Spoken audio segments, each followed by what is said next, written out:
sun.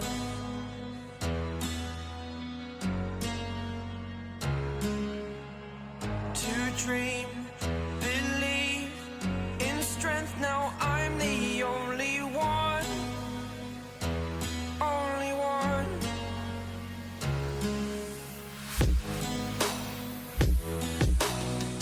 I was an ordinary boy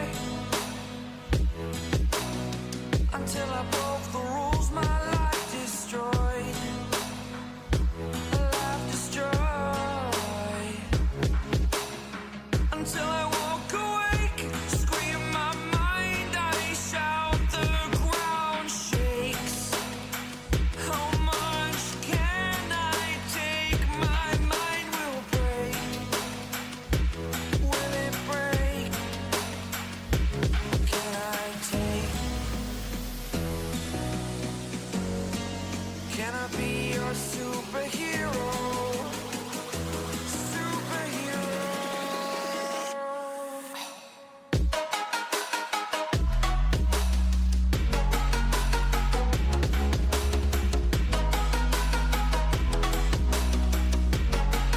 Can I be your superhero? Superhero. Superhero.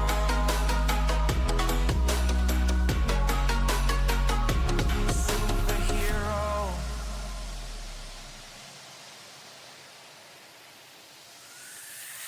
Fly away. It's the first time of today. Today. To dream, believe. You are the strength, you're all I need. Need. Oh, gonna give it a shot. Only one of me to shield you all from the enemy. You're a superhero. You're a superhero.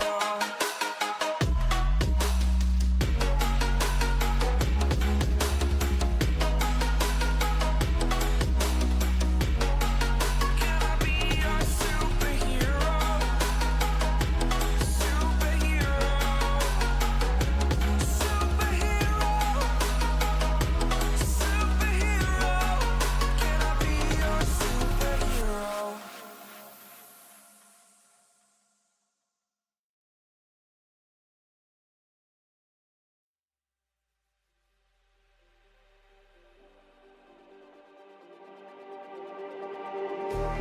Just like the street lights lit this town, like a fire in a blaze, gotta burn it down. Can't be afraid to leave this out. We got this far, don't know how. I see danger in your eyes. They know we'll burn down the night. Coming just like the sunrise. You know that we gonna let it rain. Tonight we gonna let it rain. Tonight we gonna let it rain. Just like the sunrise, we gonna let it rain.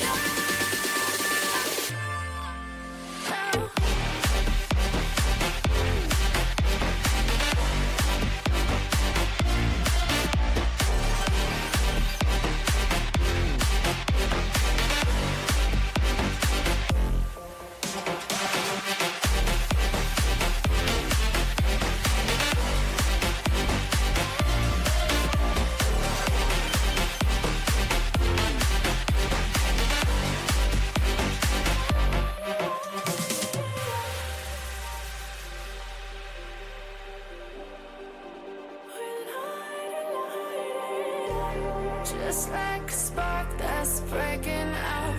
Can't make a stop, can't turn back now. We know that there's no room for doubt. No, we can't turn back now. I see danger in your eyes. They know we'll burn down the night.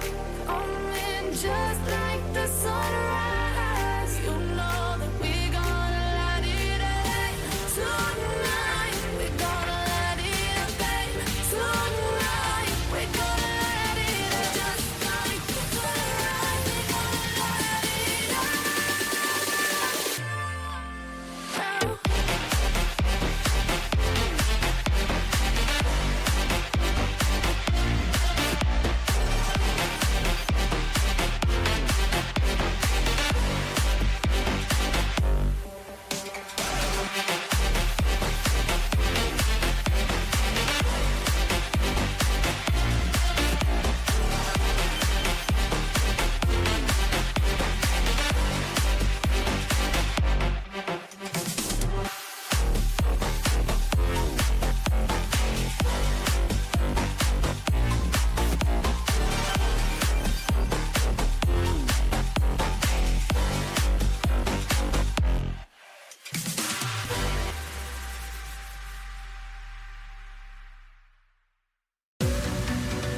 Welcome, ladies and gentlemen. We're joining you here at VRS Kivo for the next allowed, or not allowed, but we got a new tournament coming up. I can't even speak right now, but joining me on the desk, we got Inflict coming at us with even more great analysis comes. We got a big game of Valorant. So why don't you explain to us why these teams are going to be good and ready to be watched?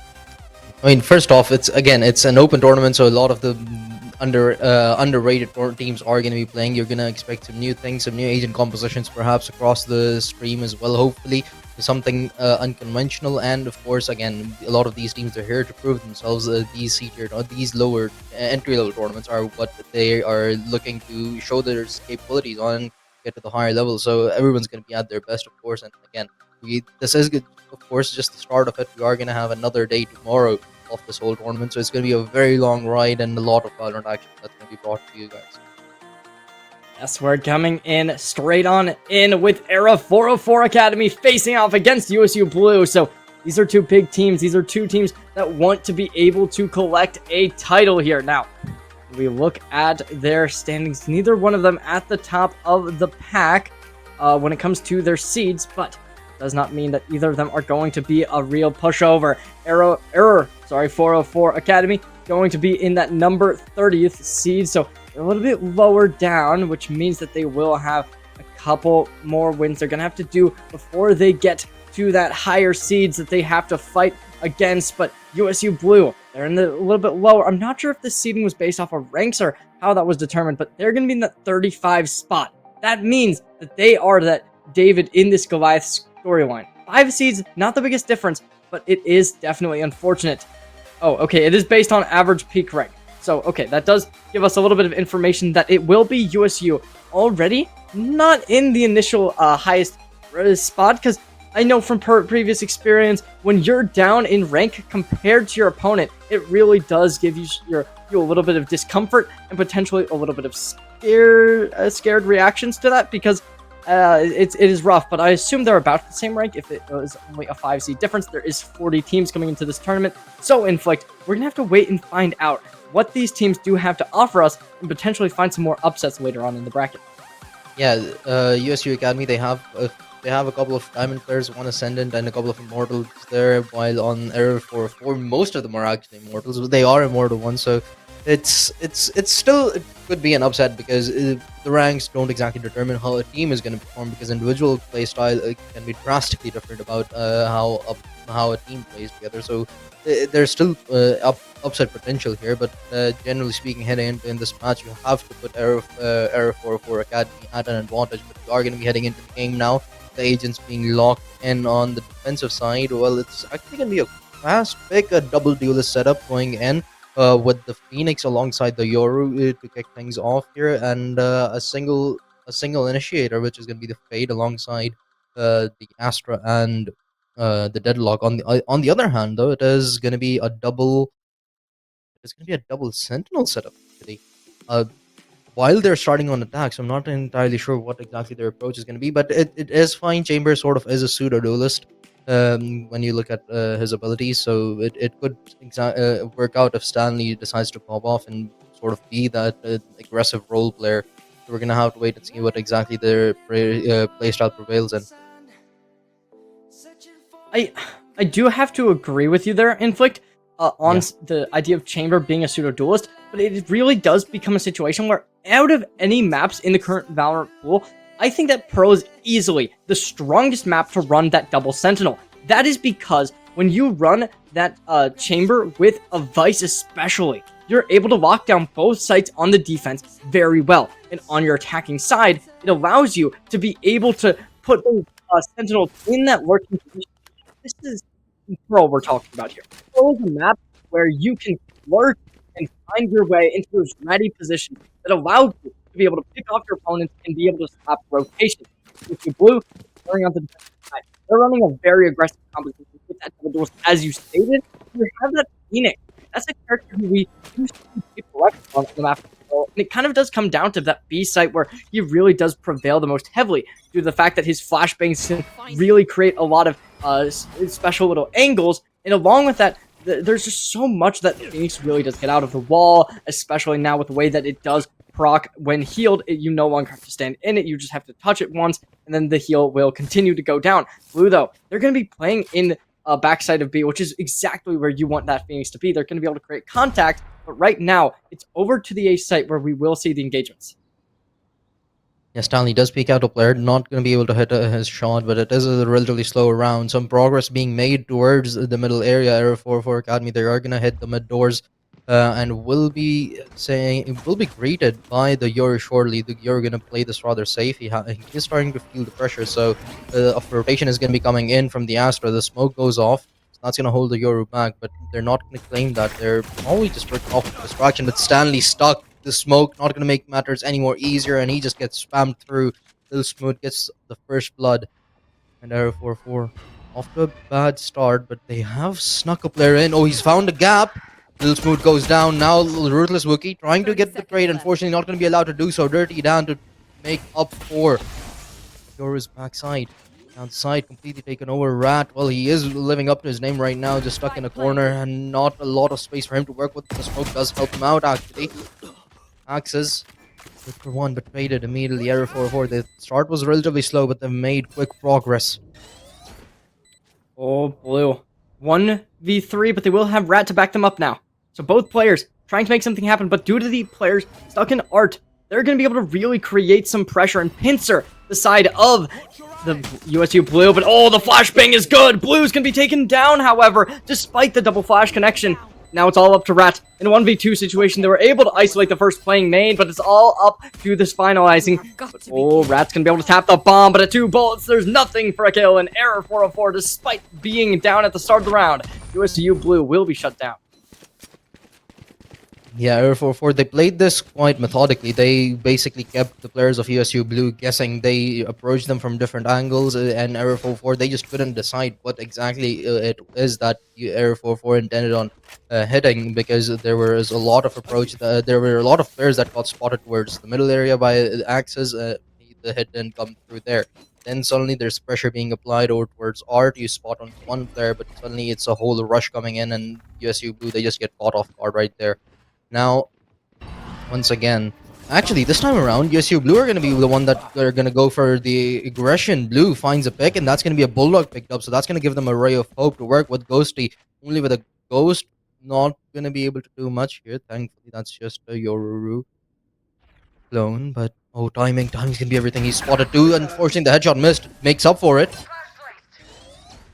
Maybe with the one player down, but the Bulldog still online. I love this from Ghostly, just trying to keep the side of USU Blue here, expending that clock, letting it tick down, and that's going to lead USU Blue to really just be on this back foot, and it seems like they're just going to save. So I don't love that, because they don't have money, and they're... Yeah. I don't get it, but okay. I mean, it's fine. It's not like they would lose anything financially if they just stay alive. They probably will. The three of them try to find some exit damage. Adapt 7 is going to be walking his way across. He goes down, so that's going to be another weapon that they can potentially pick up. But I wouldn't be surprised if they do decide to save the Bulldog. Never mind. They want the full rifles all across the board with the Vandals and the Phantoms, and fair enough. They did deal some financial damage onto Error 4 as well. They're going to have to either reinvest or just decide to go with the bonus, which isn't going to be a lot. So they actually are going to go for a reinvestment here. USU Blue, they're going to have a proper buy to work with all across the board. A couple of compromises, but Axis can actually find a lot of value with that Outlaw, given that 3 players are actually just working with half shields. I think the Outlaw's going to be really powerful, but they're not going to go for it. Instead of Guardian, which honestly is not a bad weapon against light shields either. It is 2 shots to the body, which will inevitably lead to a kill, but Adapt's going to take the first angle and take the first kill! Oh, did he connect? I think he connected again on the Phoenix. Oh, yeah, that Phoenix already is such a volatile HP. Yeah. Going up. That's the power of the Phoenix, though. Not a lot, but it's still somewhat better than what the HP looked like a while ago. The Guardian, it is a great weapon, especially on a map like Pearl, particularly towards the B side. It's just such a wide range. A headshot would deal a great amount of damage. Unfortunately, it hasn't found much value so far in this round at the very least. Error 4-4. I mean, they know they're doing good. Their reads have been quite immaculate, and they're playing at their own pace. They're not getting overconfident. They're doing their due diligence.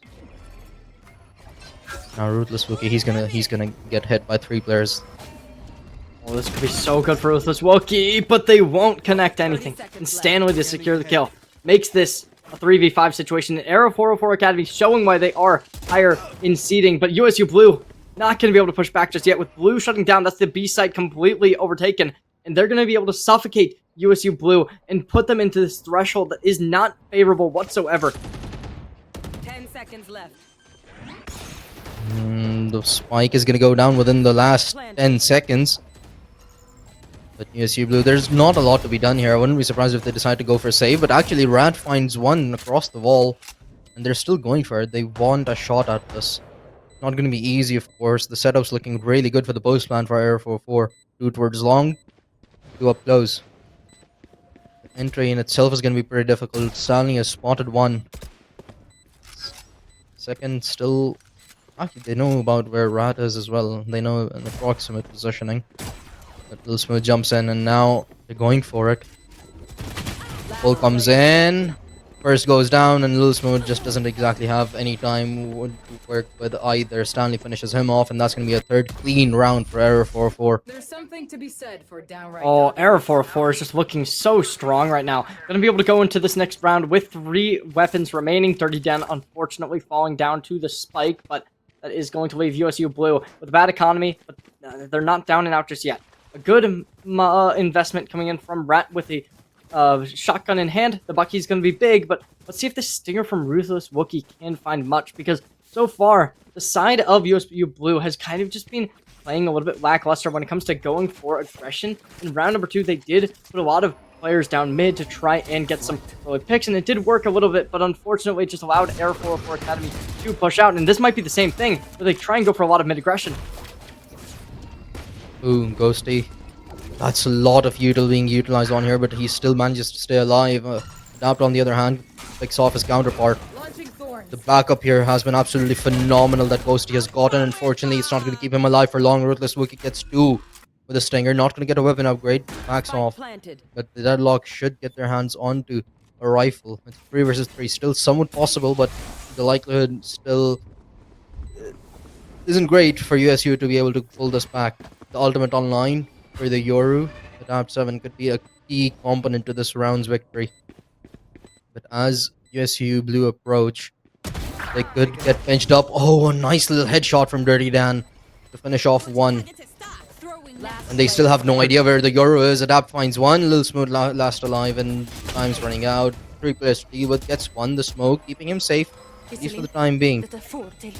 But now there's nothing for him to do.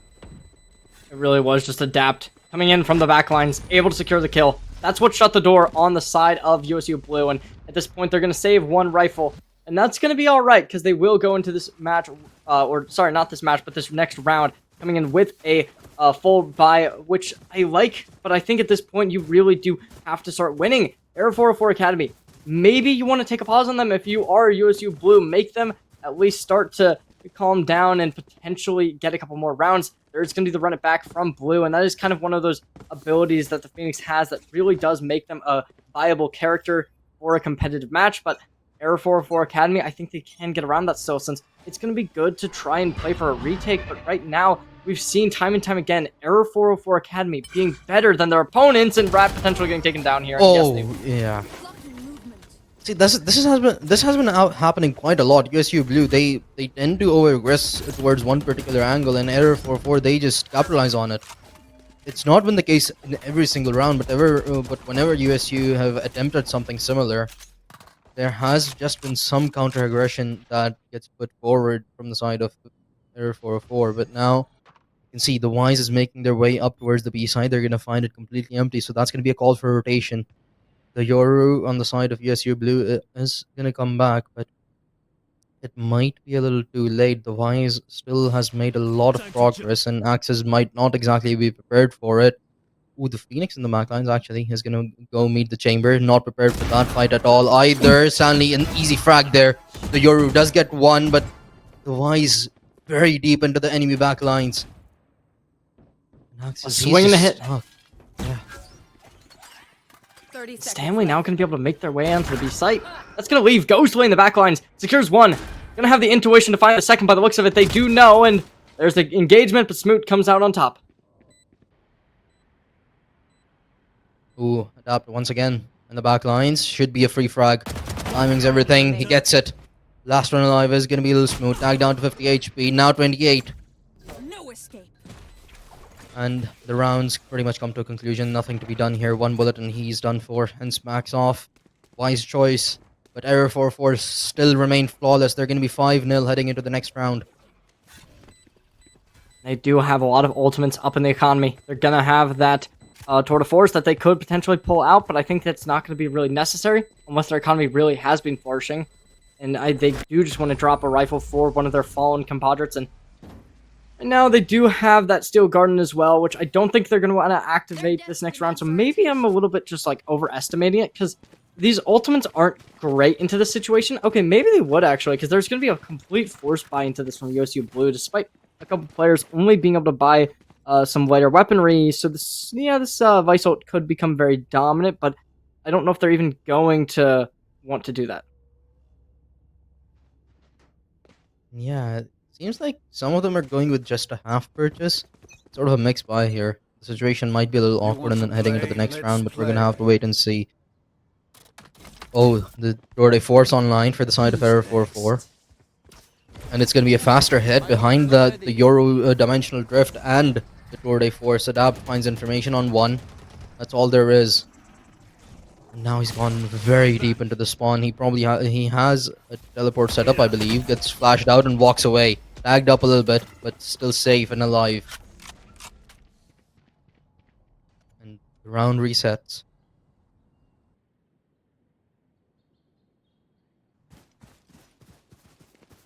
Right now, Error 404 Academy. They did activate the Tour de Force, so they will have that. And I think that is a good adaptation from them to try and go towards the B site, because it allows them to start fighting for that range, because this is a long sight line that they can go for. And I think that when it comes down to it, just generally aim-wise, USU Blue hasn't been able to really compete when it comes to these long engagements. When it comes to short-range fights, yes, USU Blue looks good, but even then, this Chamber has just been somebody who really has been able to thrive in any type of scenario they get put in. So I like this a lot, but we will be seeing some smokes to try and halt this push, but see if it actually works, because this Chamber is going to be a madman and start dominating through. Cosmic Divide to come out and really get this spike down, but oh, Blue. Spike planted. That's one. The ultimate offline as well. The run back used up. Blue wasn't able to find much value, but his teammates are trying to pop off. The weaker weaponry, surprisingly, is the one that converts frags. Another Astra ultimate invested into this round, and Ghosty falls as well. The Hunter's Fury utilizes, gonna take Ruthless Wookiee off of the use, but it's a wise choice. They swap the players after the half use, and hence it's a confirmed first round for USU Blue. It wasn't even. It actually was a bit of a gamble given the arsenal that they were playing with, but they still somehow made it work around those Astra ultimates. Both of them got utilized from either side here, and it actually ended up helping out USU on either side. Oh, finally, we're going to be seeing USU take a round. It really was off the back of Blue, who just kind of created that explosion to get that site under control. And Error 404, they will be a little bit down, but honestly, that's not going to matter. Their economy's still going to be extremely high up. They do have that Steel Garden still remaining. Nightfall is going to be pretty good, and it's looking good. You know, USU Blue, they got a lot in the tank when it comes to their ultimate economy, and their weapons are looking all right as well. Yeah. USU Blue, somewhat of a similar approach to what they've had in the prior round. Stanley soloing the A side, Wise exploring B, and the rest of them towards middle. It's gonna be a crackdown from Art yet again. USU Blue, they might be a little bit better prepared for it this time, and they are. Adapt falls. That's gonna be a big one. The Yoru goes down. Stanley makes up for it as he takes the Sentinel away. And that's going to force some rotations. Yoru moves towards the A side, but that's enough for Error 4-4 to disrupt the movement of USU Blue.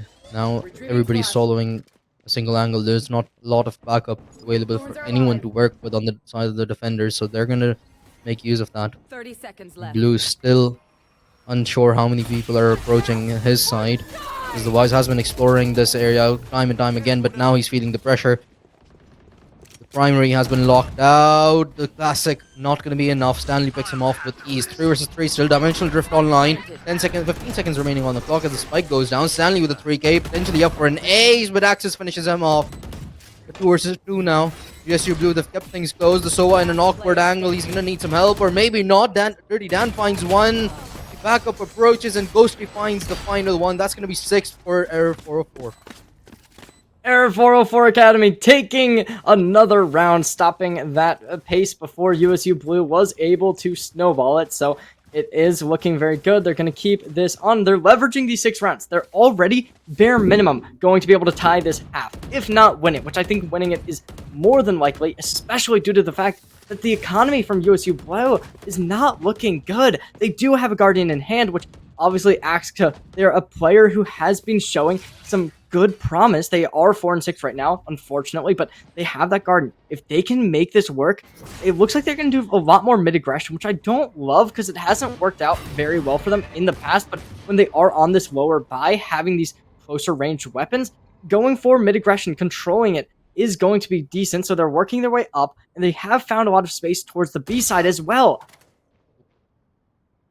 The flank cut down, but the equalizer did get provided. Rat barely survives that engagement, walks away with the Vandal. Be able to survive that when Stanley turned up, but still USU Blue dare not beat him. Weaponry still making them a little underconfident. Oh, that's bad. That's gonna be one more player down. Ruthless Wookie gets still on Stanley as well. It's kind of 1 versus 3 now. Down A. A round that should have been relatively easier for Error 404 given the weaponry that they had in hand, and given what USU Blue were working with. It was a drastic advantage. But Hito, he's gotten 2. Now looking for the third, tagged up down to 70 HP. The spike here, Axis in the close corner, finishes him off.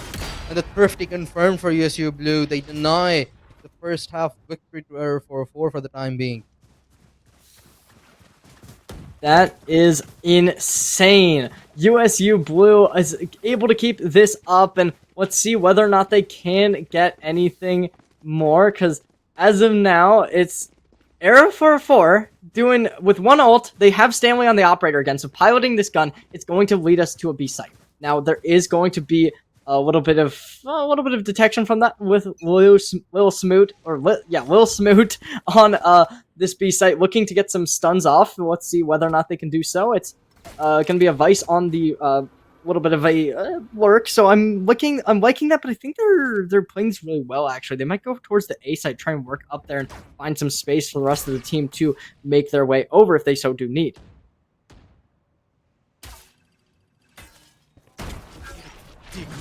Access spot. He gets one. Counterpart, Collins. Adopt has had quite a lot of impact in the initial rounds, but now he's getting shut down quite early on, actually. Figured him out. That's a good start. And now with the duelist gone, Error 404, they just get forced to slow down. Their best chance is to find a frag or 2 at the very least before hitting a site, and now this is where USU Blue, they take advantage. They're the defending ones. They don't have to regress. They can just hold it off, wait for Error 404 to approach and walk into their own traps. This is the perfect setup, but Lil Smooth, oh, he's getting eager. Astral ultimate utilized. He lines up 2 through the smoke, traces the bullets back right to them. And that's the spike down as well. The round's already come to a conclusion with 15 seconds on the clock, the distance to cover, and the players all alive for USU Blue. There's nothing to be done. 10 seconds left. Error 404, they concede their third. Oh, but 4 seconds remaining. There's nothing left. Lil Smule finds a third, and Smoke, sorry, that's a third kill, and it's gonna be Ghostly to save the rifle. But 3 rounds for USU Blue. They're starting to mount a comeback, but the question does start to become, Will they be able to do it? I think at this point, if you are Air 404 Academy, it could be worthwhile to call a pause just to make sure you have everything under control and make sure you're not leaking anything that could potentially create even more detriments that may lead to a 4th or even 5th round taken for USU Blue. Yeah. They're still gonna ride the wave at least for the time being. I mean, they still have a 3-round lead. With 3 more rounds to go, they can put themselves at a comfortable position. Even if they win just 2 more rounds here amongst the next 3, they would have quite a solid lead. Blue playing very aggressively with no support whatsoever. Now it seems like USU Blue, they're starting to get their confidence. The damage dealt, he's gonna be forced to back off here. Ooh, and sustain some damage. No backup to work with, at least for the time being, but eventually the rotations are gonna come through as Area 404 they make their way into the site. Spike going down, one of the faster plants that we've seen so far across the map. But the lurker falls for the side of Area 404, and that's big. That's the controller down. No more smokes, no more pulls, no more concussions. Stanley, his rifle's still online, still working, finds one. Pressure is trying to mount back onto them. The operator in the hands of Axis gets one. Blue follows up, but Ghosty retaliates with 2 of his own. Come down to a 1 versus 2 now. No util in hand. Axis on the defuse, and unfortunately for Adapt, he's gonna get shut down through the smoke. Ruthless Wiki finds a lucky headshot. That's gonna be 4th on board for USU. 3 in a row. Yeah, I want to say that it's worthwhile to take a timeout still, but honestly, the half is about to end. So Air 404, they might just want to try and close out, maybe collect another one, bring it to 7-5. But I think that USU Blue, they've started to figure out what they needed to do. They've let a couple go at the start. They went down 5-0, but at this point, they are looking like a team that is ready and looking to potentially bring it back to a 6-6 half, which would be definitely the most optimal situation for them, seeing as they were down so far earlier. But Stanley with Rendezvous in play. Let's see if they can do anything with this. Oh, nice shot. Blue with a really strong start. Stanley falls. Ruthless Wiki has been a key component in the post plans. He's gonna stay alive. Play this rather passively. A few missed shots, but Rat makes up for them. Area 404, they're starting to fall apart one after another. They're still gonna attempt to hit the A side, but they're not gonna be prepared for the players towards A main. One of them has been spotted, but they're still unknown about Lil Smoot's positioning. Oh, big annihilation. One Oh, and that's just going to be a complete demolishing. USU Blue down and out, and they come back and they've returned with 5 rounds on the board, clearing the way and clearing the path for Arrow 404's downfall. So we'll have to wait and see if they can change it up. But as we know, this is a best of 1. So both these teams, they really do have to bring it back, because if you go down and out in this match, you will be down and out for the rest of this first Kivo tournament of the 2025 year. So this is going to be rough, but you got to make it happen. You got to make it happen now, because 2 ults on either side. Arrow 404 Academies having a little bit more value, in my personal opinion. Obviously, the 2 from USU Blue as well can be really strong ultimates, but that Hunter's Fury can be so volatile, especially in something like a post-plant situation. But oh, the opposite. You want to play? Let's play. Not able to connect, unfortunately. Yeah. Throw their force online on the other side now to balance it out. The deadlock's here. Usually got spot spawned, and of course the wall goes up, but Rat investigate mid, spots a player, backs off. On to see if somebody else is there, and the shot should confirm the presence of another player. Air 4-4, they're back to their traditional slow pacing rounds. This time around, not as much of a default one. A lot of presence towards the B side, but they're awaiting something from the side of USU Blue. An opportunity, perhaps. They're not getting any. Dimensional Drift online, they're looking to spot anyone. The Hunter's Fury. It won't connect, but it does force the player out of the corner. Fortunately, couldn't find much value behind it except some information, so 30 seconds left. players are going to rotate all the way back. They're hoping to find perhaps a kill and then allow the Yoru to just put down some chaos from amidst the other team. But oh no, that's bad. Not a lot of time for them to work with either. They need to run. They cannot waste any whatsoever. And blue shuts down one. The spike's still active, but they need to plant, and they should be able to still. But the pressure's on. Plant goes down, and the players start to fall. 1 3 versus 3 still. The Astral Ultimate's online.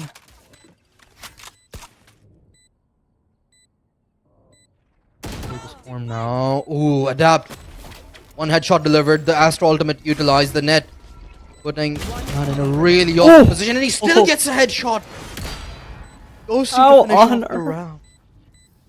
30 Dan putting in the work, doing the heavy lifting, finding the kill, working hand in hand with 404 Ghostly, and that's gonna do it. That brings Error 404 a slight lead, but not big enough for how well they were able to play at the start of this half. Let's see whether or not they can bring back in their defensive capabilities, but this is a double Sentinel comp. This is where they should be able to win hard. And let's see if they can do it. USU Blue, though, they are running a double duelist. They have that composition to break open these sites and explode on in. But it's going to be difficult because they have to deal with the Vice. They have to deal with the Chamber. Both of these characters are so volatile, and it's going to be a Vice solo holding the A site, so that's going to be difficult, but it seems like the side of USU Blue instead, just going to be going for a little bit of a default, trying to work the map, and let's see how well they can do it.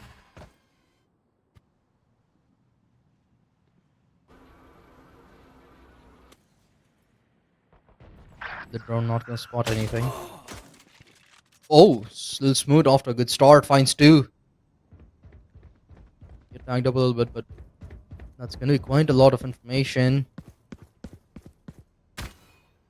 The Astra not gonna find anything except the clone, of course. But now the Sova gonna start to feel the pressure. Spotted 2 players towards mid, and Error 4-4 actually they've spotted 2 out of the 3, so they're just gonna back off. They're getting ahead towards the A site. Should be far more easier for them to deal with and take over. This engagement could be massive. It could be a do or die moment for Error 4-4 in this round. Blue comes out on top here. The round's practically done for. Oh, he backs off. So does Ghosty. And they resubmit themselves. Ghosty comes out on top. That's going to be a big one. That denies alert and the flank. 30 seconds left. Oh, It's another, okay. with the utility too, the Vines will secure the kill, which certainly is not the most conventional way of finding picks, but that's going to equalize this game into a 3v3 situation. But USU Blue able to get the plant down, so that does give them at least a little bit of an advantage because it turns the clock in their favor instead of USU Blue, or instead of Error 4-4, who was just trying to wear down that time. And now it's going to be USU Blue trying to keep this site alive and get their control over it. 2 players playing over towards Art, 1 towards main, and let's see if Arrow 404 can break it open. Found them. Recon does spot 1, but they're still unaware about the player up close. They peek out wide, and Ruthless Wiki can't do much about it. Rat does find 1, but it's a 1 versus 2. Little Smooth goes down as well. The defuse coming through, and there should be enough time. Barely. Wow. 0.58 seconds in Error 4-4. They win their second pistol off the map. That is perfect. Error 404 Academy going to be able to collect on the round, going up 8-5, taking both pistol rounds of their map, and this is looking good. USU Blue can be down, but it's not out just yet. They're going to save here, looking to play disciplined, not going to go for anything too aggressively, which is going to be the correct play since there's no leeway given from the side of Error 404. They're going to be going. They want to buy completely into this round, making sure they can secure it with 5 weapons in hand. The arsenal is big, and they're going to be pushing over towards that A site where they are going to be walking into a ton of vines. The jungle of steel. Quite aggressive here. Backs off. Great gate crash, but gonna leave Stanley up to the mark. With the Outlaw, should be able to find some easy frags here too, given the health situation and the shield situation for USU Blue. But as they peek out, the flash does connect, so Stanley forced to back off here and readjust his positioning, reloads, but that's going to allow USU Blue to make up and gain at least a little bit of real estate towards long. Dirdian on the other hand, keeping mid clear. Art, the player towards Art falls. That's going to be Axis going down. Not your best. Stanley gets Oh. one good shot. One enemy remaining. And Air 4-4, they're going to be able to collect this round and not convert any weaponry over to the side of USU Blue.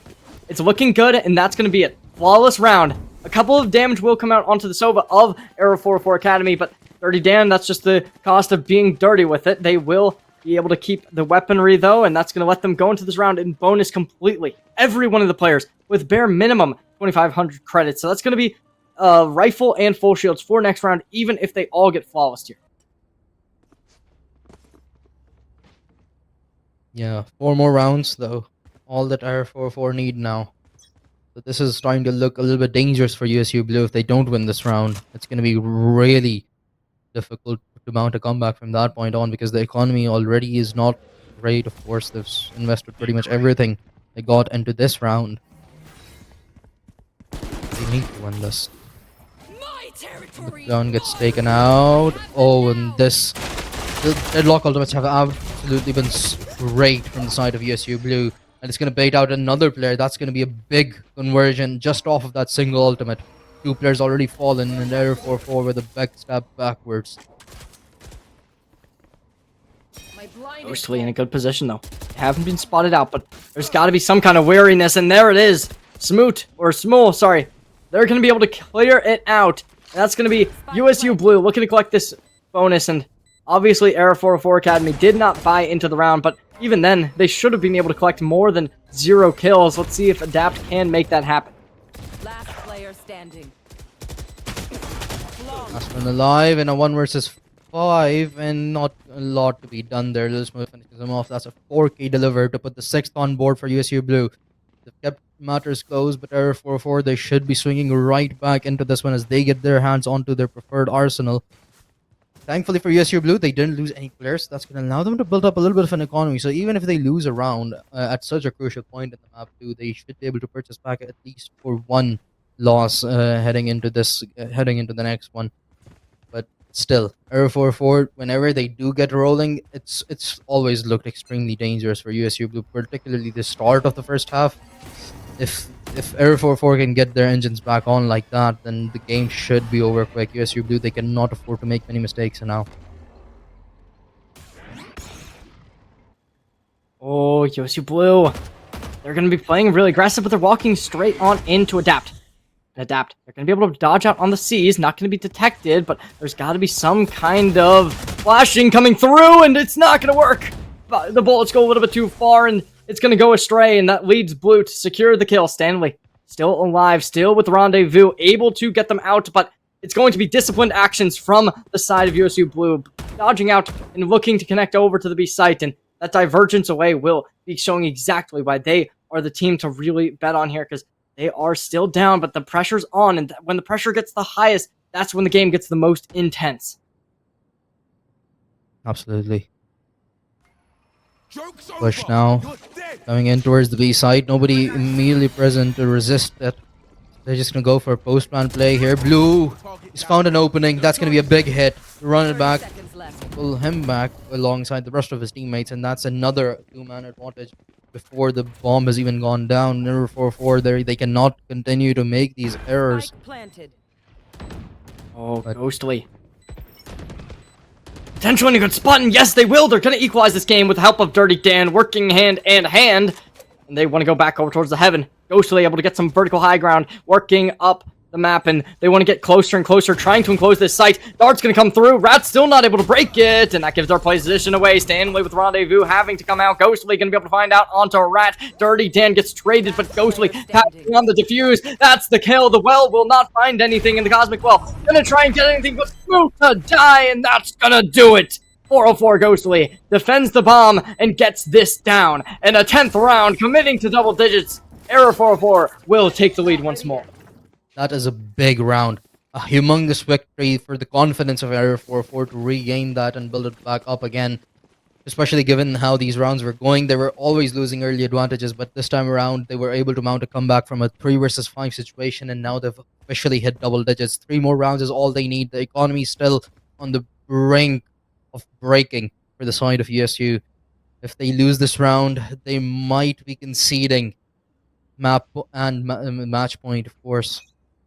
Therefore, for this round alone could be the decider for their victory if they win it out. Oh. USU Blue. They're in a good spot.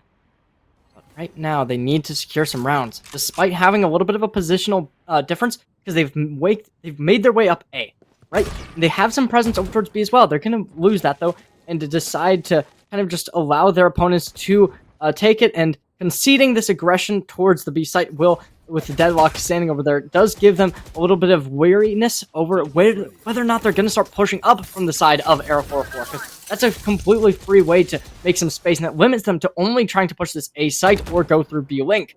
Now, Stanley, Yeah. there you have that rendezvous available. Let's see whether or not they can do anything with it. Axis gets one. This is where a lot of the fights have previously gone wrong for the side of Error 404, the art area. That time around, they were the ones attacking. They're on the other side, but they use this wiki to hold them back. But they do have their own Astra. Found one, looking for the second. Unfortunately, not going to be able to do so. His counterpart picks him off. The man wanted still lines in favor of USU Blue. Ghosty might not be prepared for players to be up close. Now he's heard them. That's some information gained as well. That's a lot of information gained. 3 players got spotted out, 15 seconds on the clock. And the spike starts to go down. He gets one. Dirty Dan to follow up with another frag. Make that 2. Last one alive. 1 versus 1. Last player standing. Bring her on the Rosie. Flash available. Trying to do something. But will they be able to... Oh no. Oh no. Is anyone... Both of them turned around. The time is not in favor of Arrow 404 needing to get something, and will they be able to pull out the player in secret? And no, they won't! It's gonna be 404 Ghostly securing the round once more after the most intense thing we've seen all day. Wow, that was a really difficult situation for either players. Timing was all that it came down to. It had the Astra turned around a little bit earlier, the round would have been theirs. But Error 404, they're going to be extremely happy with that. Now their economy is completely broken up. USU Blue, though, they're facing a conundrum whether they go for force buy into this one and try to hold Error 404 off of that match point, or do they concede this one and have a proper arsenal working in the next round and try to fight for OT. But that's going to be a really big fight. They'd have to win 6 rounds in a row, and that still wouldn't guarantee their victory. USU Blue, they're going to be able to take a little bit of damage, but I do believe they have the heal, and they will expend that just to be able to get that healing in. So exhausting the shock darts out of Arrow 404, but Will Smoot to get the first, taking that first blood and adapt to fall.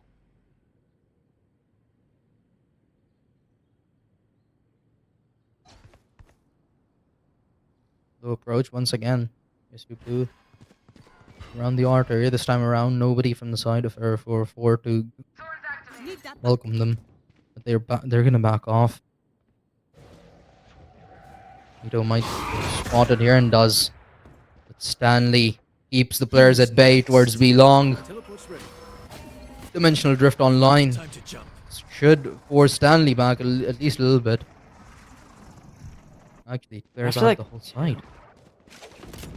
Kill on to Deadlock there was really nice because it was able to take that Annihilation offline. So that ultimate can be really powerful, but unfortunately it's not going to be available for this round. But that's going to be able to take down Stanley. That's the Opera down. Steel Garden gets expended. AKR finds the first, but unfortunately they will be traded out. The Classic is good despite the ultimate. And Dirty Dan, they have the information and they have the kill. Headshot to the face through the wall, and that's going to be the firing squad. 404 Ghostly, it's a bit costly for Air 44, but they will make their way up to match point and shutting the door on USU Blue.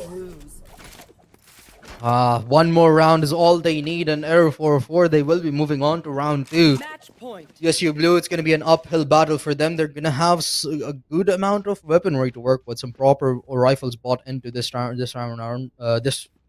around. excuse me. But except one Guardian, two players are going to be compromising on their shields as well. But the situation isn't exactly too great for the side of Error 4-4 either. The players that had died, their reinvestments aren't particularly great. Stanley is going to be able to make it work with the Tour de Force online. So that's going to be somewhat of a better situation, but they do have the cushion of 6 rounds.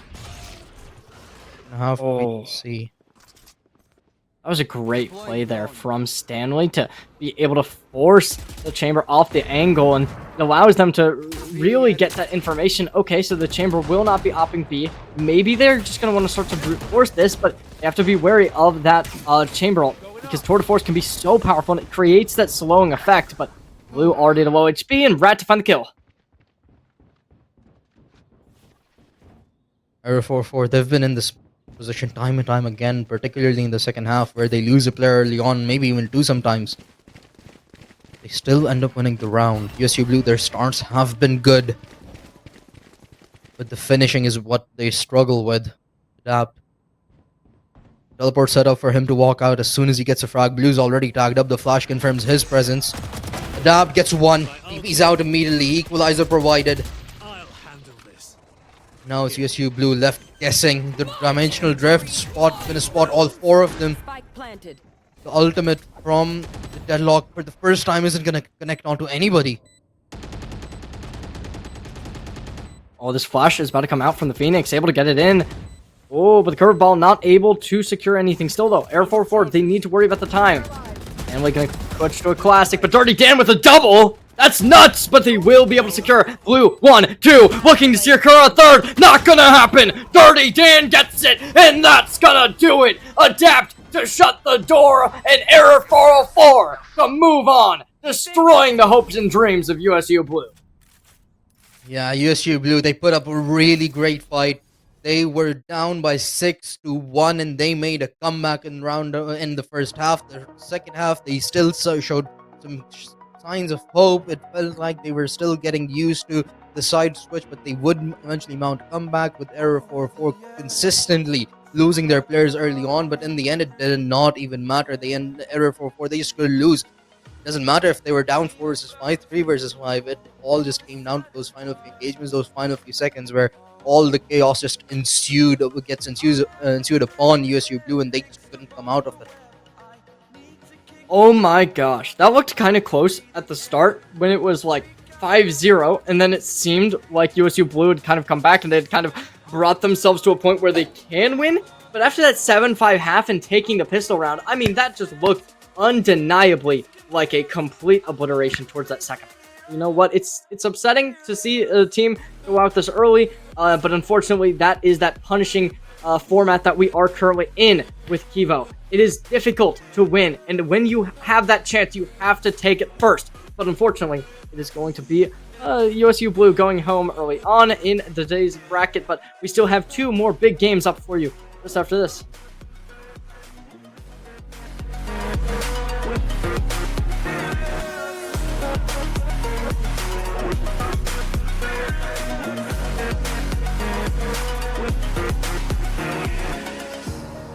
Burning the bridge that keeps us. I'm here and I'm feeling fearless. Exaggerated, that's what you assume. The story's over now, I must conclude.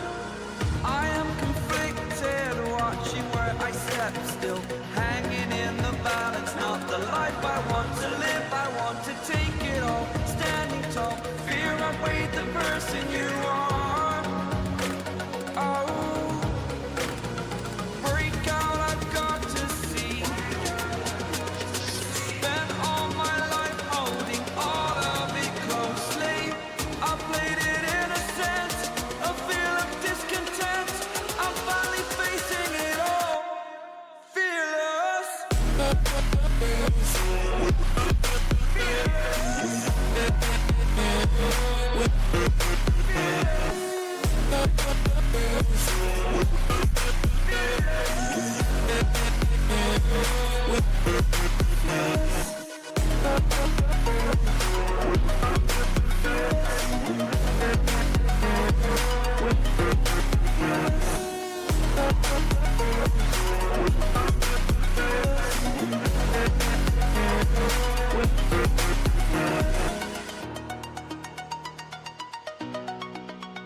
walking alone, the streets are empty.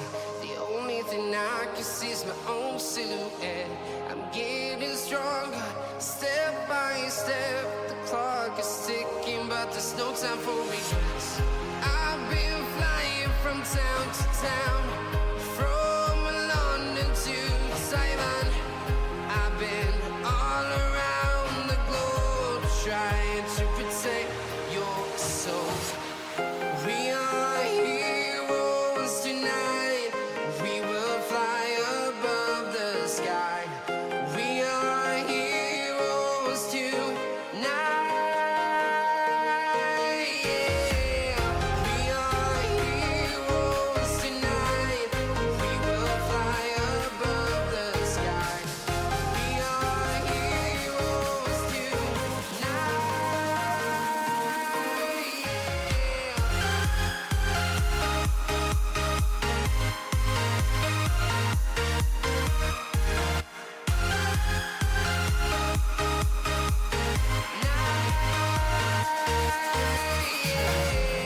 Feel like a dynamite, ready to explode right up in the sky. I need you to listen, I need you to hear, and don't show any fear. I've been flying from town to town, from London to Taiwan.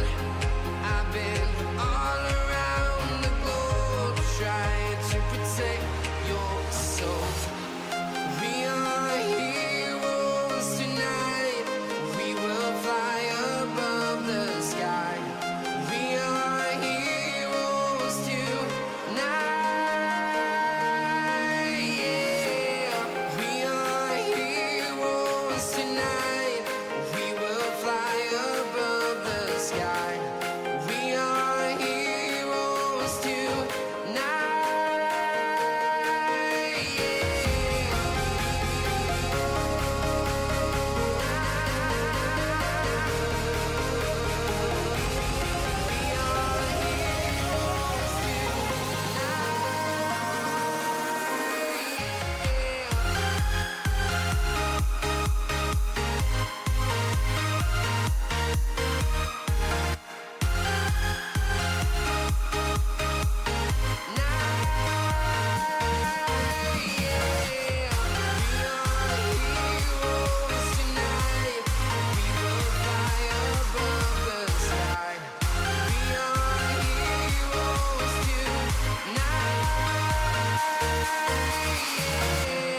I've been flying from town to town, from London to Taiwan. I've been all around the globe, trying to protect your soul.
I live inside my own world of make-believe.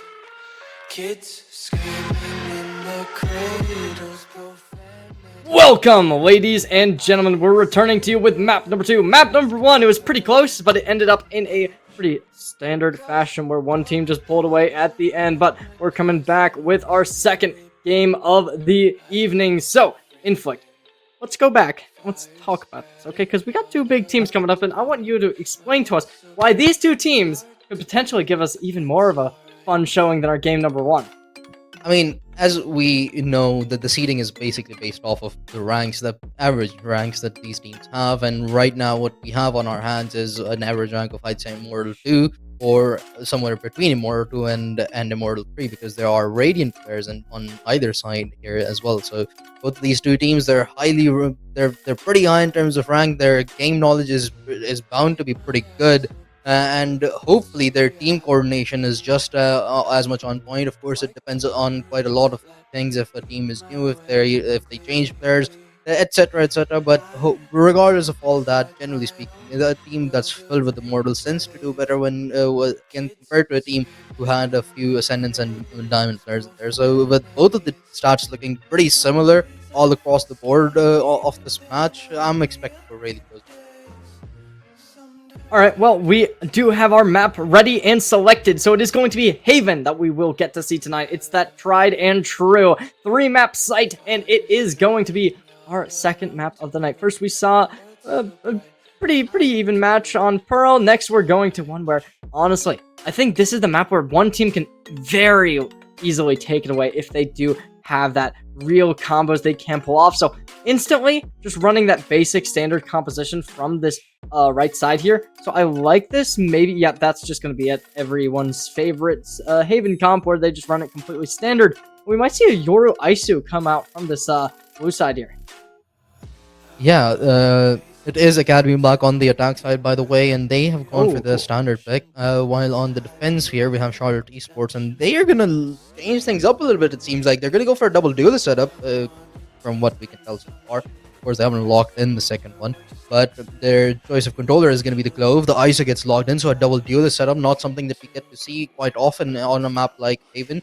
But you know what? I'd say it's fine. It might even be good because it's such a big map when you're on the attack side, having more opportunities to be able to pick a fight and get aggressively within a site and set up flanks as well. It can be absolutely humongous if they can pull it off. But it's going to come down to, of course, their execution quite a bit, because generally the standard is set in terms of agent composition for a reason. It's what a lot of people are comfortable playing. It's how the dynamic of the game works. So if you're going off the charts, if you're going off of your own playbook instead of the tradition, you have to have some great execution with it. Inflict, I don't mean to be harsh here, but I definitely disagree with that statement. Okay. I think Yoru ISO on Haven is like, oh my god, I see this like 40% of like the time whenever I cast like a tier 3, tier 4 game. It is always, if you see an ISO, you're getting a Yoru, or if you see a Yoru, you're either getting no duelist or you're seeing an ISO, because these two duelists, everyone wants to play these two together. You see Fnatic do it once in 2024, and everyone's like, oh, now it's my turn to do it. The only real surprise I see is the Clove, because I think Clove is weird here, but I don't think Clove is bad here. Clove can work on a map like Haven. I'd say if the rest of the agent composition makes sense, then the Clove does too, because Clove is practically the most aggressive controller player there is in the game.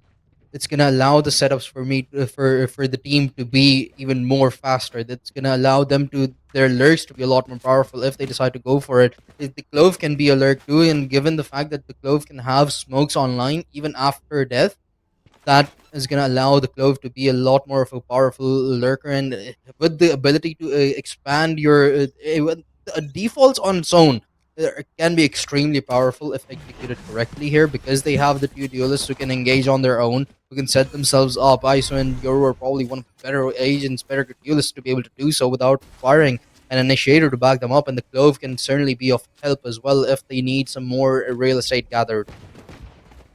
Well, the theory in this comp is they're able to get the vulnerable effect and also have that dimensional drift to just pull out with the shotgun and be able to secure a one-shot. Now, I think that the Clove can help with this, but that vulnerable effect that they kind of apply, where it just takes their health down for like seconds, it's similar in many ways. The only real difference, though, harder to pilot rather than to just throw it, and anything in its line of sight will get hit.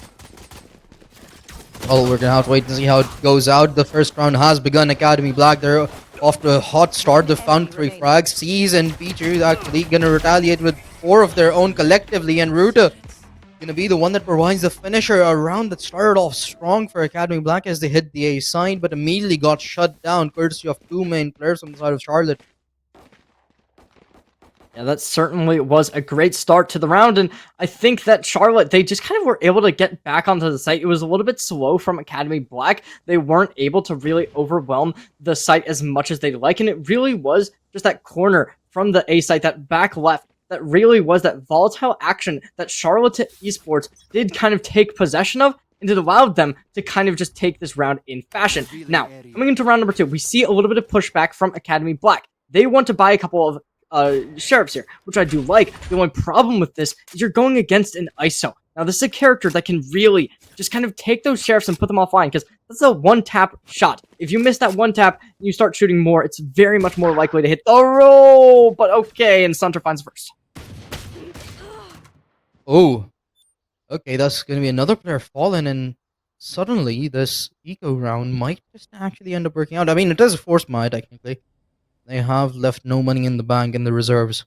And Hanilover actually might end up falling here. Timing's not going to be good. Sif picks him off. And Sunter, timing a little bit awkward. Gets the frag.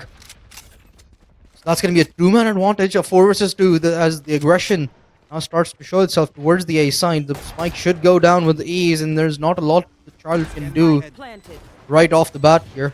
The Aftershock going to keep them at bay, at least for the time being. It's definitely not looking good for Charlotte Esports. The site's been taken. They're starting to throw up a crossfire and see whether or not there is any real potential here. Obviously, there is going to be that Double tap to be activated from Fuzzy, but they're trying to make some shots, able to be called out, and that gives them the knowledge that there's nobody for the flank, nothing to worry about. Fuzzy finds the first. Sif, though, having so much more they have to do. The heavy lifting does not come through. Fuzzy finds another, but Academy Black, with a forced buy, gambling it all, will secure the round. Yeah, those individual picks were absolutely phenomenal. They spread everybody across the map and they just looked for opportunities that Charlotte would present them and they capitalized on it. Absolutely massive round coming out on top. And now the economy on the side of Charlotte is broken and the weaponry is far more better on the side of Academy Black. They are going to have to, of course, invest fully into this in order to get those Vandals, but one of them is going to be still able to save up some money, about 3k, given that Guardian upgrade they got. But a one-on-one start right after losing the pistol round, and Academy Black is going to be humongous for their confidence. Charlotte Esports did get pushed down to a lower buy, but they are going to be with those sheriffs trying to make something happen, but the magic is not there, and they will be gunned down. Already having lost a player, now they're scrambling, trying to figure out what exactly is it that Academy Black are up to. Timing a little bit mad for Ruta. Could have spotted out a lot of players, but Sunter now leading the charge into the side. Shots just a little bit off. Eventually gonna make up for it. The second player on the side is gonna be Fuzzy. He goes down to the hands of Novak, and now he's gonna leave only two behind. A faster execution yet again from the side of Academy Black, and this time around they make it flawless. Oh, Academy Black really putting in the work here. Not going to lose a single player, gathering their weapons and keeping them for 2 rounds straight. Let's see whether or not Academy Black is going to be able to take another. This is the first real gun-to-gun round, and even that could be stated as a little bit of a miswording by me, because it is gun-to-gun, but obviously the Guardian isn't nearly as powerful as those rifles that are the Vandal and Phantom, and also the 4 light shields is definitely going to make this a desperate interaction, because, well, actually I guess not really, because there is 4 Vandals, so there's no Phantoms, so that light shield might actually just be favorable since they don't have to expend as much money as their opponents. How Hunt pans out. They're getting a little bit aggressive yet again. Last time around, Charlotte, they paid a big price for it. But maybe with even better weaponry this time around, they're hoping for a different outcome. Fuzzy spots one, deals a little bit of damage, sustains some too, but backs off into safety. Has some help available, and that's going to cause quite a big rotation actually from the side of Charlotte. They've expended 3 players towards the A side, while Academy Black, they have changed their direction. Now heading towards the C side. Ruta all on his own. The Tripwire gonna spot one in the cam, granting further information. Sunter should be able to get an easy frag. Actually, the cage keeps Ruta alive, but not for long. Novak finishes him off eventually, while the rest of his squad trying to make up for it. All on his own towards the garage area, but now the retake begins behind that recon dart.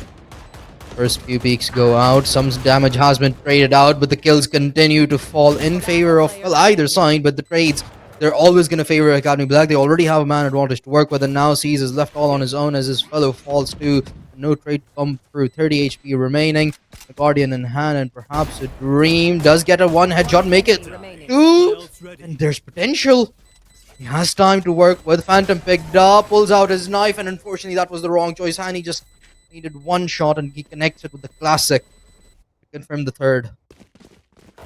There was a big world where that Phantom was able to connect 2 shots instead of just the 1. And honestly, I see that world is very close to becoming true. And Academy Black, they are able to take a lead, but they're not falling short from Charlotte Esports. They're doing the work, but unfortunately, it's just this little bit more, that last punch that needs to come through. And at this point, they are going to be on a lower buy, so I don't expect it to be coming out just yet. But maybe once it gets to that 6th round, then we could see a little bit more of a comeback. Now, we remember last game, it was 5-0 at one point, and the opposing side was able to make the comeback, but okay, Charlotte Esports already on the back foot.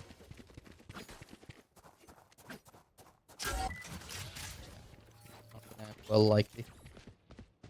Oh, the flank set up here as well. The pinch would be absolutely perfect, and there's one. He's gonna back off, play this rather safely. Now some backup work with as well. He's gets stuck in a corner. On two, not spotted, but that's not going to be the case. The drone picks him off, locates him, and he gets finished off by the hands of Sunter. Last one alive is going to be the ISO. Rifle in hand, but 4 players to deal with. Ultimate online too, but clock ticking down, the spike planted. There's not a lot to be done realistically. 4 people to try and kill Fuzzy, though. That seems like they might get one exit pick, and that's going to do it. They will get a little bit for their efforts, and they do want to try and contest for even more. There's the cage getting activated. Well, not activated, but it will be placed, that meaning there is going to be at least 100 credits down the drain, and Charlotte Esports. I don't believe they're going to be called out by the bomb, but maybe the double swing comes out, and it's going to be Fuzzy. Shut down and dismembered, and that's going to do it. Academy Black have taken a 4th round, and with only losing 2 players, it isn't the end of the world, but that was a save by from Charlotte Esports, so 2 guns away is not the worst thing for them. Yeah, I mean, the lead, though, it's continuing to grow. Charlotte, they've lost their rifle round so far, but they're going to get another go at it with 2 ultimates online and 2 really close. All 3 of the ones that are offline are really close as well. 2 of them just 2 ultimate points away. Sif needs only 1, so based off of that, they could start to mount a comeback, but the momentum right now completely in favor of Academy Black. They've been playing with confidence since round 1. Even though they lost it, they weren't hesitating to approach sites with pure aggression. 4 ultimates now on for Academy Black. The Rolling Thunder just joining the rest 3, but 3 players to defend the site. Ultimates could make things really terrible, though. The drone not going to spot anything, but Sif falls. Already no util needed, and 2 players have already fallen. One was the lurker. And that's going to make Charlotte real hesitant to try and retake this, but it might not even be needed. Fuzzy has gone down. The retake looking practically impossible at this point unless C's can make some magic happen with it, but unfortunately he gets spotted, probably the barrel of the gun. Now it's all come down to Pichu, and well, 1 found, 4 more to go. The flash hesitant, the aftershock forces him ahead, and Hanny Lever gonna pick him off with a nice little headshot. That's 5th on board. And Academy Black, the rounds are getting cleaner and cleaner every single time now. Charlotte Esports. They have 4 ults, and I do like this a lot from them because these ults can be so impactful and so powerful, especially. You have that kill contract, combining that with just a gate crash, or even if you want to be really safe, C's could put in their dimensional drift, which can get them a little bit of invisibility, make sure that they can spot out where that found player will be located, and I think that those 2 can secure a kill, hopefully, and find a site potentially, but we're just gonna have to wait and see. I like this defensive positioning from them. C's taking a lot of damage, though, already. Ooh, Fuzzy and C's both find 1. Fuzzy follows up with another, and maybe it is a thrifty round that they needed. Get their confidence back to get the round on board, but it's still not done. They still have to deal with 2 more players, excuse me. Hanny Lever gets spotted out by the clone, and the players continue to fall. Pichu does die, but they're going to invest their ultimate back in. They're going to have to hunt that player down. C's confirms the frag onto the Cypher. And couldn't prioritize his skills, and unfortunately the Sova falls too. That's going to be the 2nd on board for Charlotte finally. And only dropping 1 ultimate there. And Pichu, they might not have even needed that to secure the round. It was really good work from them, being able to get a lot of damage online, despite, I think, if we saw the Sova from the side of Academy Black drop another shock dart, it might have been a different story, just because you would have been able to get some of the players out of corners. But unfortunately, Academy Black, they did not have the intuition. They thought after 1 shock dart, it would be enough to clear out the corner. But okay, let's see, Charlotte Esports. Will you be able to keep up this aggression? Oh, but that might be able to do it.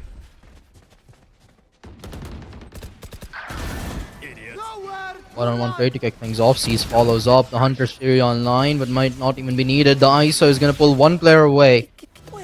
As that engagement goes down, it's going to be a 2-on-2 on the map. And unfortunately for Academy Black, YG falls.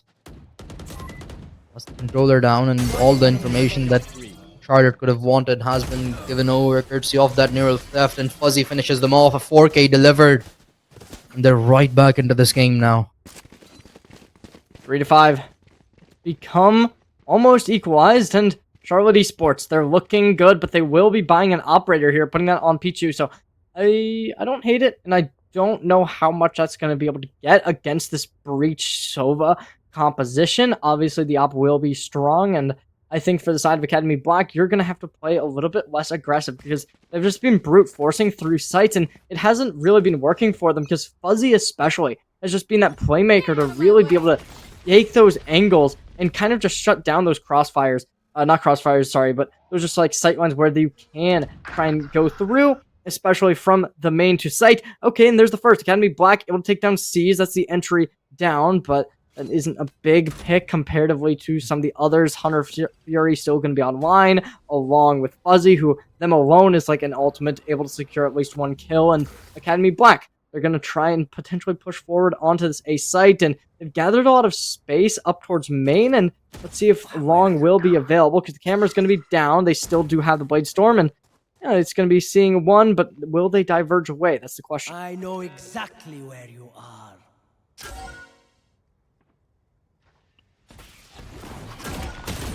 Oh, that's Trying to aggressive, and find that's out. good. Ooh. Ruta picks him off. Aggression that has worked time and time again. This time around gets shut down. Honey Lover though makes up for it. The trade comes through, and the man advantage for Academy Black to work with. 40 seconds on the clock. The rotation is trying to come through. The Omen already making his way towards the B side, and he should be able to cut these 30 players seconds off. left. YG. Oh, that's so unfortunate. Fuzzies. And that's going to be a big hit. Pichu drops the spike. It's a kill. Man advantage now in favor of Charlotte. 15 seconds on the clock. The Hunter's Fury going to keep the spike seconds off. left. Honey Lover shuts him down. 2 versus 2. Yet to go down still. Oh, that's a crazy jump. Spike planted. Very. Oh my god!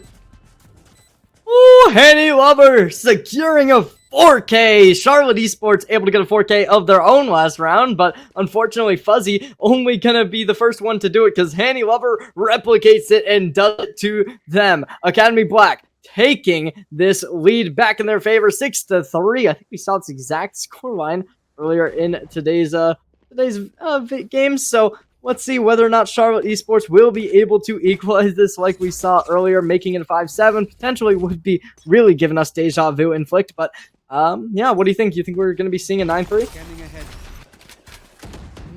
I'm thinking more of an 8-4 kind of a score line here, actually. Charlotte Esports, they are doing good still. They've recovered actually quite a lot in terms of how these rounds are playing out now. Academy Black, they were utterly dominant, Enemy down. kick things off, but now it's looking a lot more closer. Ugh, that's not going to make matters easier for Charlotte though. Fuzzy goes down early, and nobody to trade out either. The defenders are left scrambling. No information gained off that camera either. Center. Oh, he picks off Ruta. Still no retaliation. This is bad news. Sif makes up for it though. Eventually does get the trade.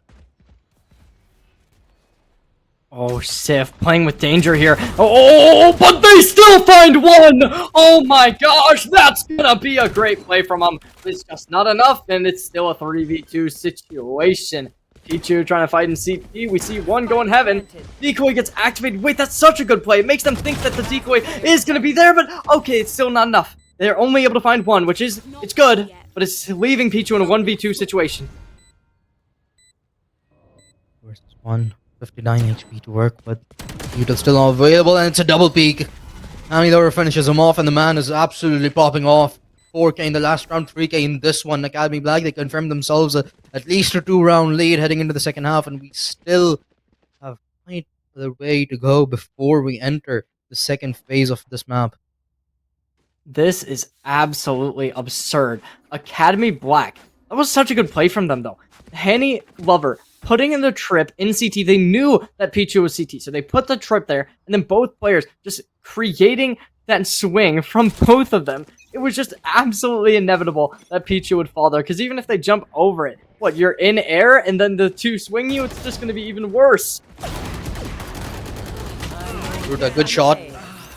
But Nevek retaliates with 2. That's going to open up the whole of A side. C is trying to find something off of the flank, but not going to be allowed to do so as the players of Academy Black, they disengage. Fuzzy, he might not be prepared for the player in the closer corner. The shot is going to give away his location, and hence an easy frag for Center. That's going to leave only 2 behind. Make that one as Sif 2 falls, and that's going to put everything on the shoulders of C's, and this should be a really easy 8th round on board, practically confirmed at this point if the spike goes down too. That round certainly was very different. Academy Black able to take a 2-for-1 trade instantly, putting them in the driver's seat. But at this point, Charlotte Esports, they will be able to secure 2 kills, shutting down 2 guns. But at this point, the economy is just too good. It's too strong. 2 ultimates still in the hands of Academy Black. And honestly, I don't hate this for Charlotte Esports. I think they can make this 8-4 due to the fact that there is 2 strong ultimates still online for them. So they can play retakes well with this. Potentially, they can get some good information. They will be just trying to force out this A site once more for Academy Black, which I like, but I don't love. I think C or B might have been a little bit easier to utilize that Rolling Thunder on, just because you don't need to use it in a diagonal angle. This time, however, I guess you could just go long and try and end it, but I don't know of how much range that's going to get, because it probably wouldn't be able to connect to Heaven. So, oh, Fuzzy finds the first. Hunter, how does he live to get rooted? That's Sif. Unfortunately, his missed shots cost his fellow a life. YG gets on the spike plan, the rolling thunder to counter the dimensional drift, but the rest of his fellows have fallen. Namek now in a 1 versus 2 has already gotten 1 frag, but through the block, C's is going to finish him off. That's going to be the 4th on board, and well, my prediction actually turned out right, but Charlotte Esports, regardless of all that, they still are going to have an uphill battle here. And the pistol round is going to be absolutely mandatory for them, because Academy Black, if they end up winning this pistol round, they would be looking at a 10-4 scoreline. That is going to be a good, and you called it completely. 8-4 going to be on the half, and at this point it really is the question of, will Academy Black be able to take this pistol? Going to double digits, potentially just being able to close the door right then and there. But even if not, Charlotte Esports, they did win the pistol round of the previous half, and after that, Academy Black just came back swinging and took 5 rounds in a row. So I don't have complete faith in Charlotte Esports, but I think that they look like a team that can potentially win this. It really is up to Fuzzy, though, to make those plays and just have the rest of the team being able to kind of play off of it. Well, Fuzzy has already found 1. Tiny Lover, quite a lot of missed shots, which is not particularly common for a player of that caliber from what we've seen so far, but Peach is going to deliver 2.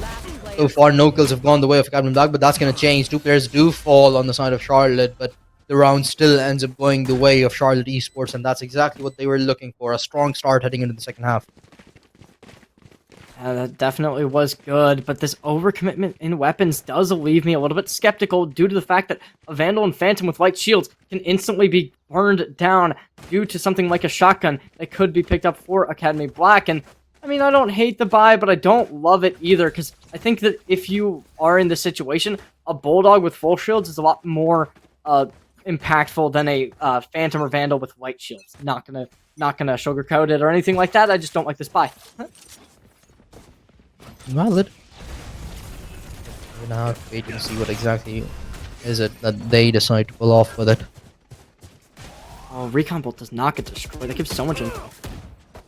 Yeah, but still a kill goes the way of Academy Black, and Honey Lover is looking for more. Unfortunately, couldn't prioritize his frags, and is end up gonna losing his life. Academy Black dealt damage. Only found 1 frag so far. The spike's gone down, and the round should practically be easy, or maybe not. It's Hunter. He's out on a mission, and he has some help available. The Soa is gonna find another. They know where Fuzzy is, and okay, 1 versus 2, 1 versus 1. Pichu finishes the rest of the 2 off. A 3k delivered, but that's gonna be a big hit. Academy Black, you're probably very happy with this round, given you what you went into the round with and what you came out with. The financial constraint that it's gonna put on Charlotte Esports is gonna be absolutely humongous.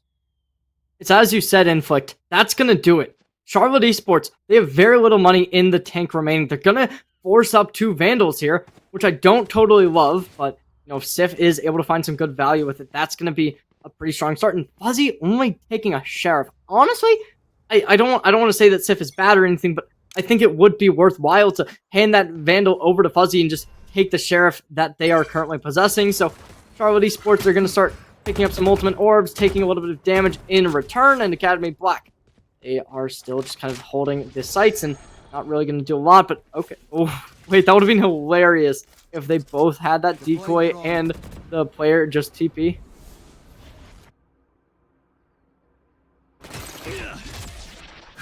Well, he's just gonna go all the way back, Hunter. Nice shot. Pick things off here, and now he's looking for more. Nobody's walking rocks, but free-fired shots.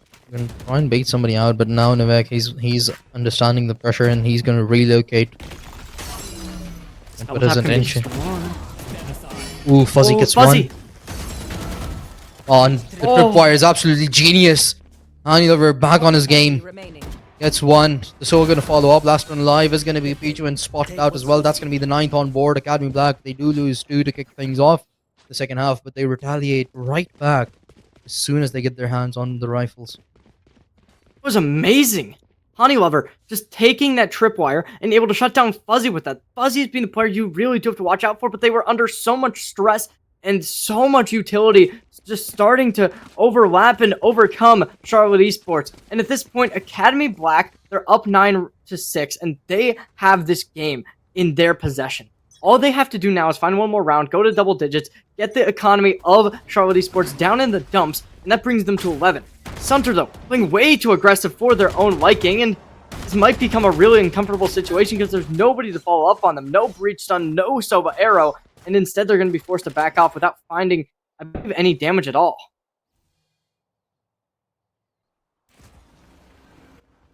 Yeah. Versus 5.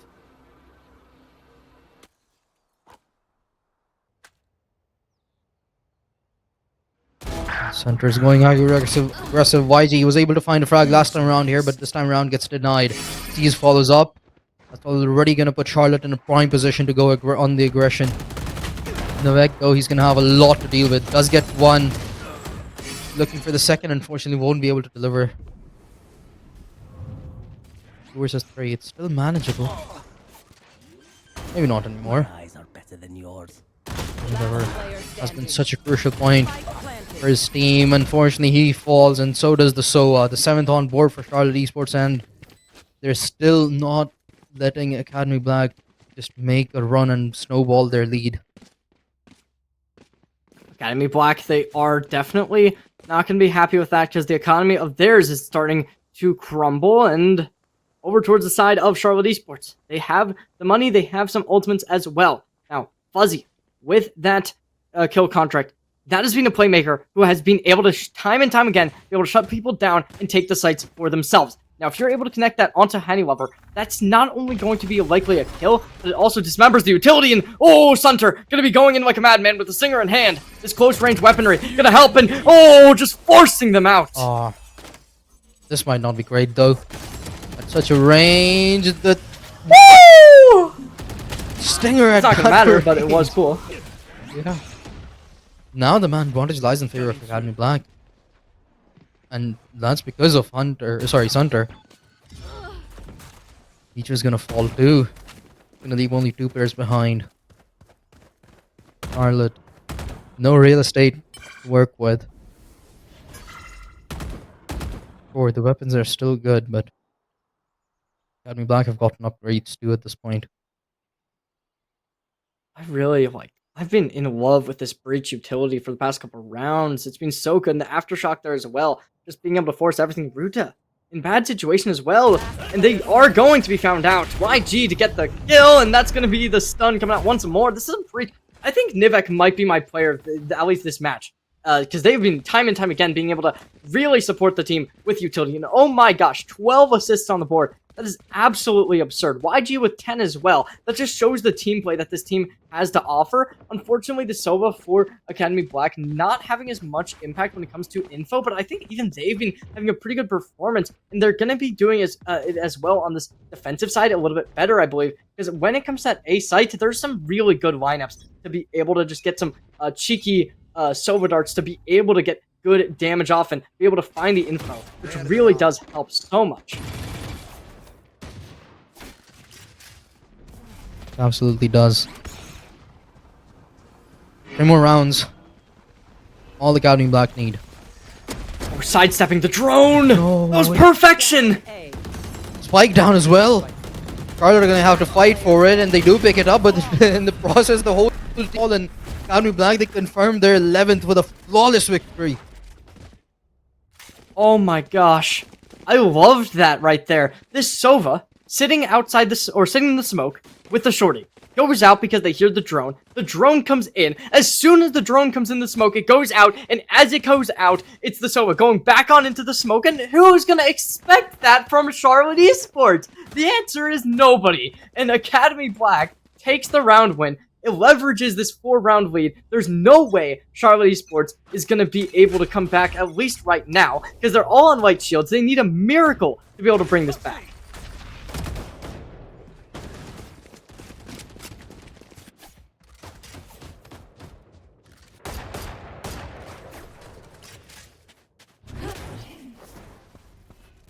Up, looking to do something. Sunter forced off the box.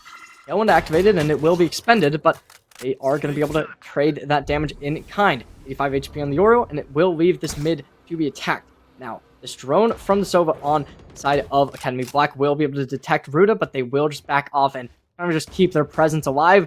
Right now, though, Nivik still alive, and they want to try and find something, but YG sitting on this B site, potentially going to be able to find some. They do have full utility available, so if Fuzzy doesn't find this kill, they could become a real detriment for Charlotte Esports. That's one fall, and Fuzzy is gone already. YG looking for more. He's gotten 2 now to his name. That's going to leave only 2 behind as well. Ruta Last player standing. is desperate to find anything whatsoever. Does get one, but eventually meets his demise. He's on an island against 4. The spike down as well. A Guardian in hand, 85 HP. There's just not a lot to be done. YG, absolute masterclass in this round. A 4K to put them on match point. Match point. YG will shut the door, and Charlotte Esports, all that's left is for Academy Black to lock them out. It's not gonna be good. It's not gonna be easy. There's 5 remaining chances for Academy Black to finish this out. Now, with a lot of weaponry that isn't very favorable, 3 Guardians, a Vandal, and a Stinger, it's going to be difficult. But Charlotte Esports, they do still have ultimates in hand. They have that Hunter's Fury. Time and time again, we've seen that being able to shut down utility and shut down players, as well as that they have the Dimensional Drift. Very good for being able to open up sites, especially when there's a Cypher there, because you do not get attached by the tripwires. So he's going to be able to detect the Cypher, and they might just try and launch a Sova ult, but yes, they will. There it's going to be. Handy Welber takes the first hit, and there's going to be no more to expend afterwards. Like, gone down already. A 5-on-5 for their post-band.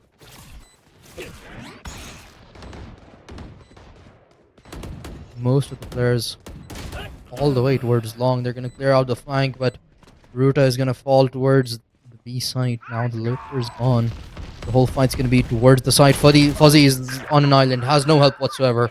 Gets shut down. 4 versus 3. Sif does retaliate. The fall line going to keep them at bay, at least for the time. Hunter! The flick is absolutely humongous, and another 4K to confirm the round and the match alongside. Whether this time around it was Sunter to shut things down, and that's going to be a 13-7 scoreline. As Academy Black, they move on to round number 3.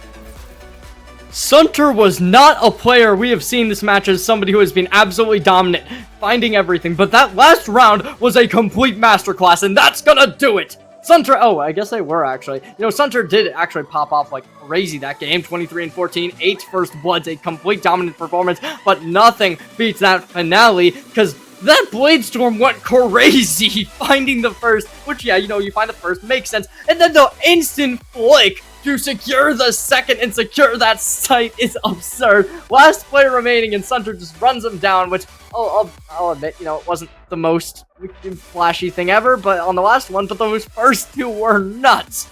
And you know what? I gotta give him props where props is due, because that was absolutely insane.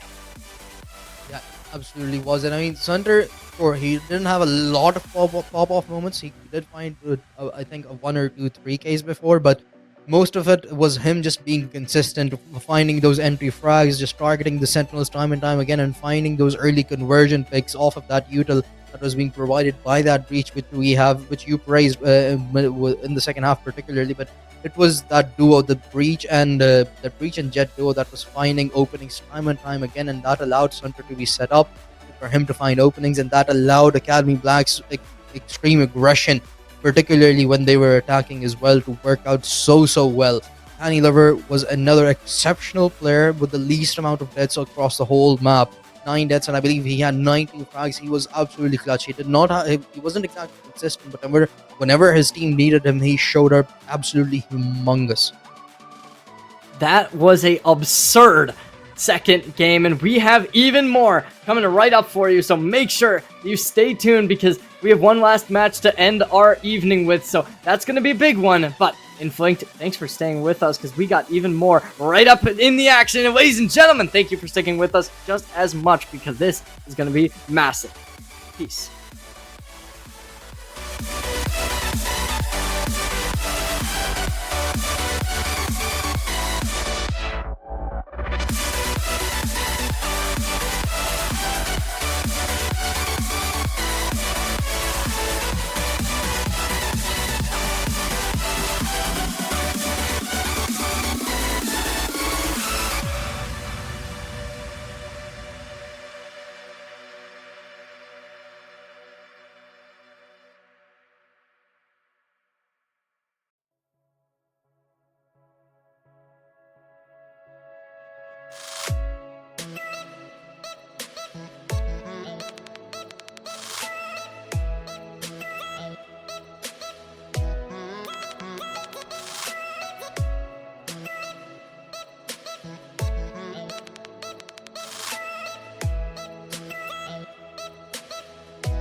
morning sun, searching for a longer day. People feeling like the light has just come. We must never stop the way. Birds chirping and I hear my name, grasping into life. Life is happy but it's so insane. We must merely make a start.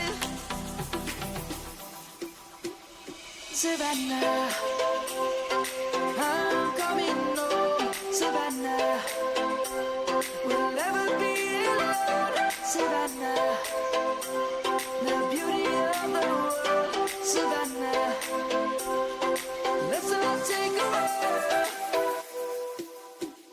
Savannah.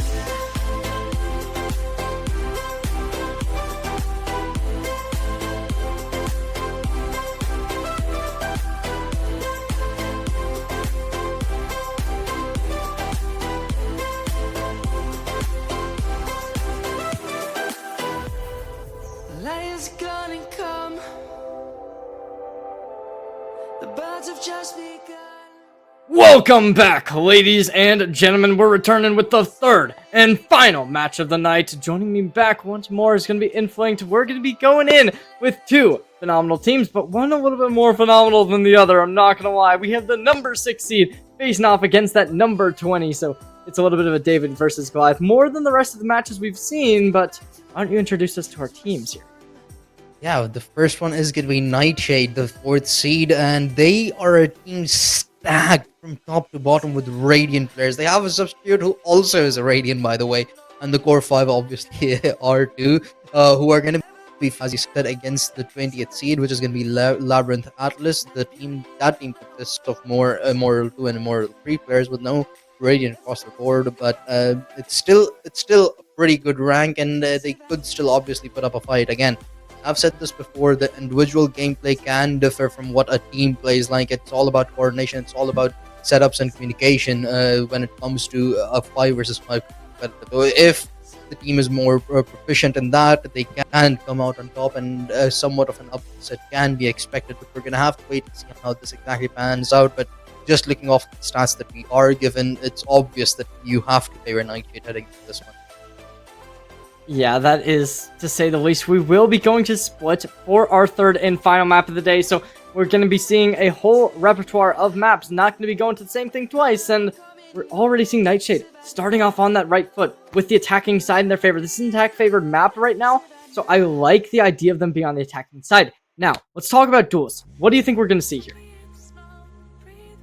Well, the raise is pretty obvious. I mean, it has been the from the get-go, and Yoru might not be surprising. And there you go, the Yoru gets picked up as well, alongside an ISO, so somewhat similar to what we saw on Haven. But as you had stated in the previous map, whenever we see an ISO, it's generally gonna get picked up with the Yoru. It seems like they are gonna readjust, they'll go for maybe a double control setup. But on the other hand, on the defending side, we do pretty much have our setup locked in. It is somewhat of the current standard of split, with Deho being used up with the breach point lot, and both of those two agents can be just so strong, especially when both of them have their ultimate online. They can lock down this whole site and clear everybody out and pretty much kill everybody out all on their own as well when used properly and collectively. On the other hand, though, it seems like for the most part it's going to be a similar setup, except for the fact there's going to be no sentinel on the other side, and they're instead going to opt for the double controller with the Viper getting locked in instead of that Cypher, and the fuel is going to be different. So it's three agents are pretty similar, but those two picks, they can have a drastic change, of course, in terms of playstyles. I mean, yeah, I wasn't expecting to see a Yoru ISO. I think Yoru as that solo duelist works a little bit better than dropping them both on a map like Split, just because it's mostly just Haven where you will see that ISO with Yoru. Besides that, none of the other maps really do favor it. Maybe something like Icebox works, but I think I favored this defensive comp, not gonna lie. I think that, I mean, obviously the attacking side, like, is a team of all Radiants. I like the Rays combining with a Breach and Tail. I think overall, AoE damage get out of it should be so imperative to being able to get around. So I like Labyrinth Atlas in that regard, but it really is going to come down to will they be able to utilize this and make it a composition that will favor them in the end? Because I don't hate the Yoru, but I don't love. I think is Yoru's third worst map. Not gonna lie, it's still just like Yoru. It's a strong character overall. Magmunition. That's by the way, neither can be held back. Right?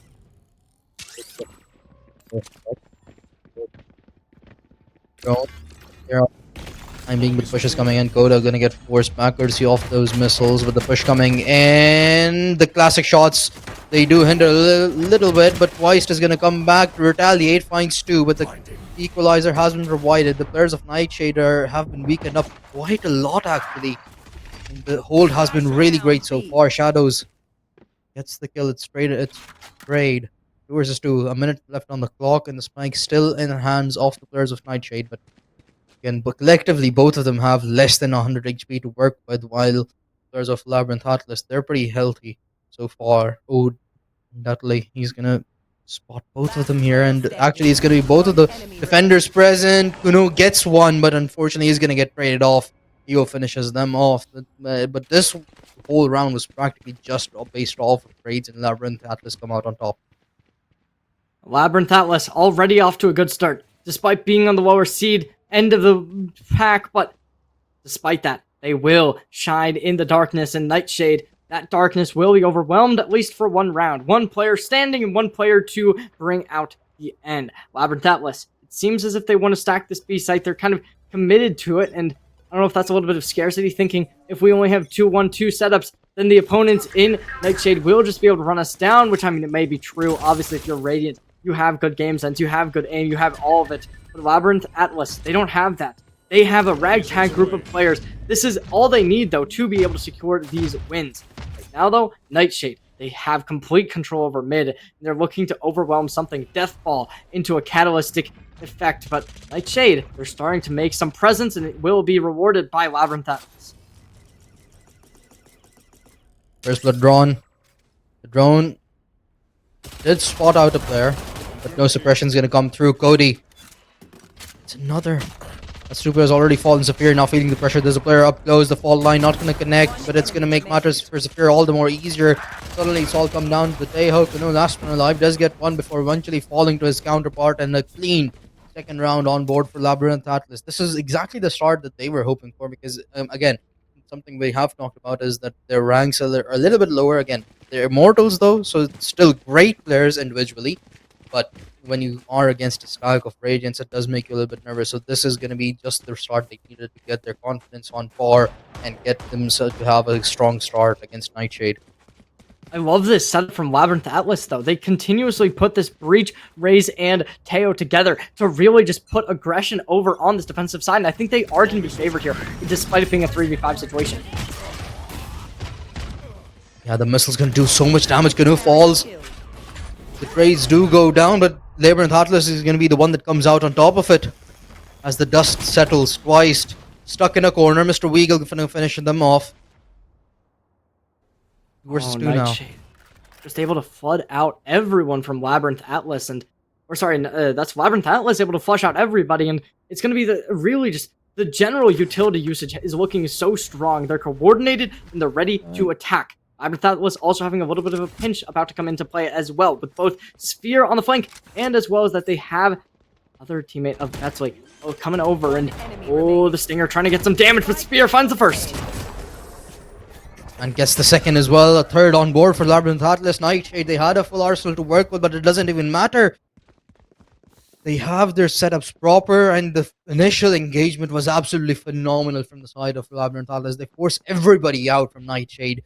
They got all the information that they possibly could have hoped for, and they came out on top in terms of the trades and the damage dealt as well. Zafir with a massive timing on the flank as well was able to pick off the planter, and then got some nice shots into the last player as well. Now the economy is in shambles for Nightshade, so they're going to be working with just sheriffs all across the board alongside one Bucky, and that's not going to be something easy to deal with when Labyrinth Atlas all have Vandals across the board. An aggressive TP, to say the least. The gate crash will be activated, and it will just be dry into side of the defenders inside mid. They want to go in aggressively, but Nightshade, they've done this strat before and hasn't worked out profitably for them, but it seems like they're just trying to fake out onto the B site. Eco is going to be hit, activating the flash, but it's not going to be too much because now it's just going to be the A site being completely overwhelmed, definitely trying to get some damage in, but unfortunately it's just going to be a little bit activated onto the Viper of Nightshade. Not able to secure any kills just yet, and only able to Spike connect planted.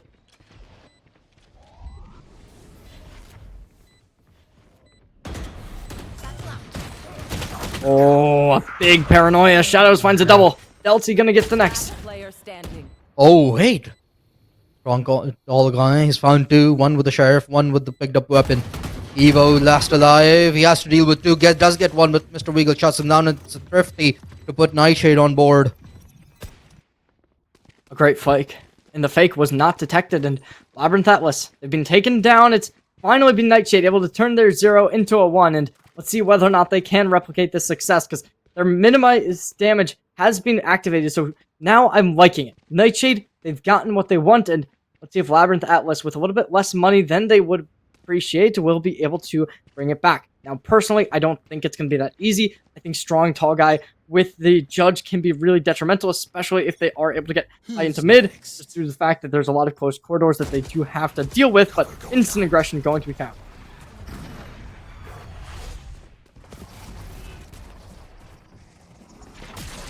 Right, oh. He's made his way all the way back and gets one. Evo shuts down, and now it's a pinch. One player isolated on the side, does have some help towards heaven, and he stayed alive, Saphir, somehow, but not for long. Was only good for one. Two players remain for the side of Labyrinth Atlas, but it seems like Nightshade have finally come online. Spike They're decisive and are not hesitating away. As soon as their ultimates come online, they decide to use it. enemy remaining. Shadows, nice headshot onto Deathly. Last one alive is gonna be twice. 1 versus 3 does deal a little bit of damage across the smoke. Now trying to walk away from this fight. Certainly not gonna be easy. 75 HP to work with.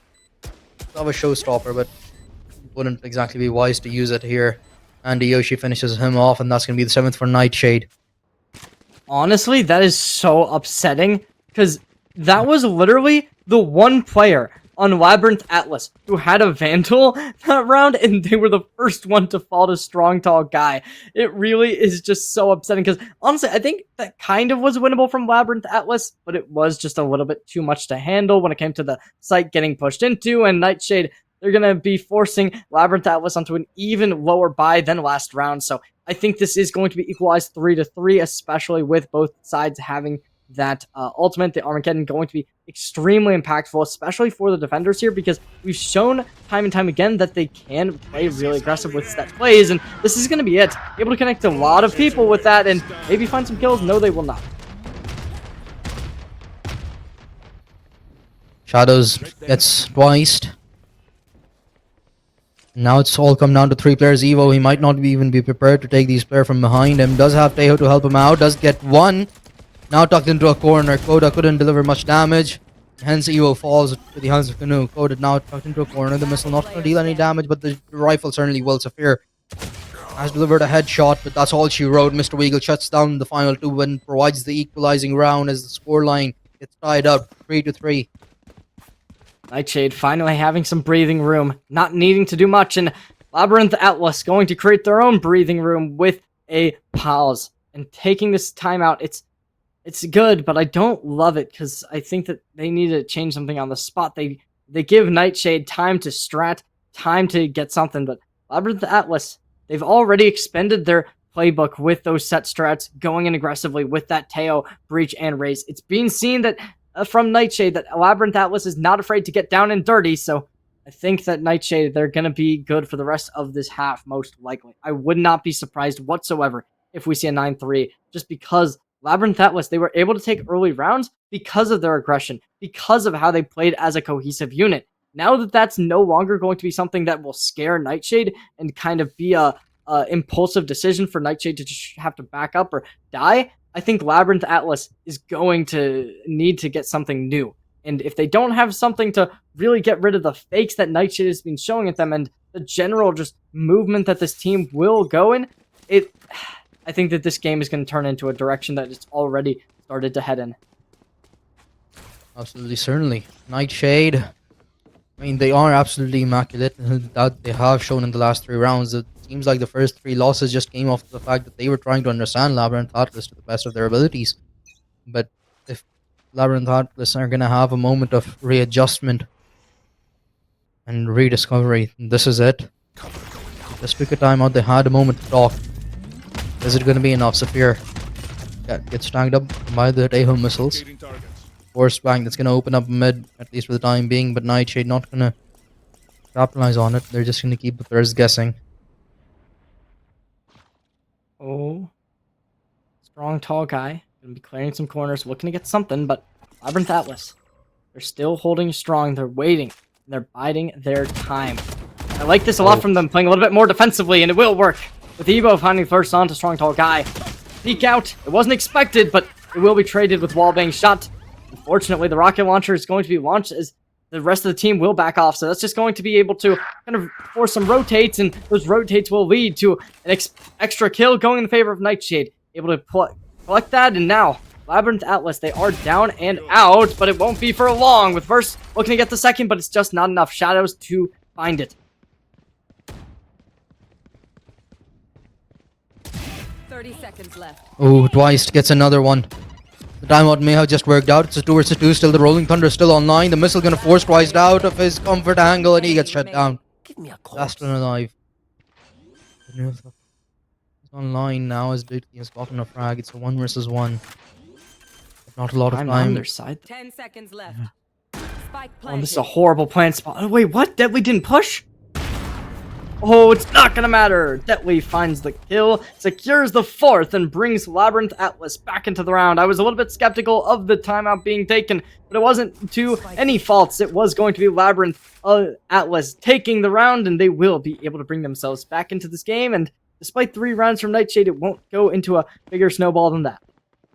Yeah, but Nightshade, the way that they had won those rounds, their economy is in such a great shape that they should be able to have a full purchase in this round, and probably the next 1 or 2 as well. If they lose, that is, they have readjusted very well previously, and this round in itself was extremely close. A few changes and Nightshade would come out on top yet again, but we're gonna have to wait and see, because now Labyrinth Atlas, they do have 3 ultimates of their own online, but we have just found out that there is a tech pause coming in.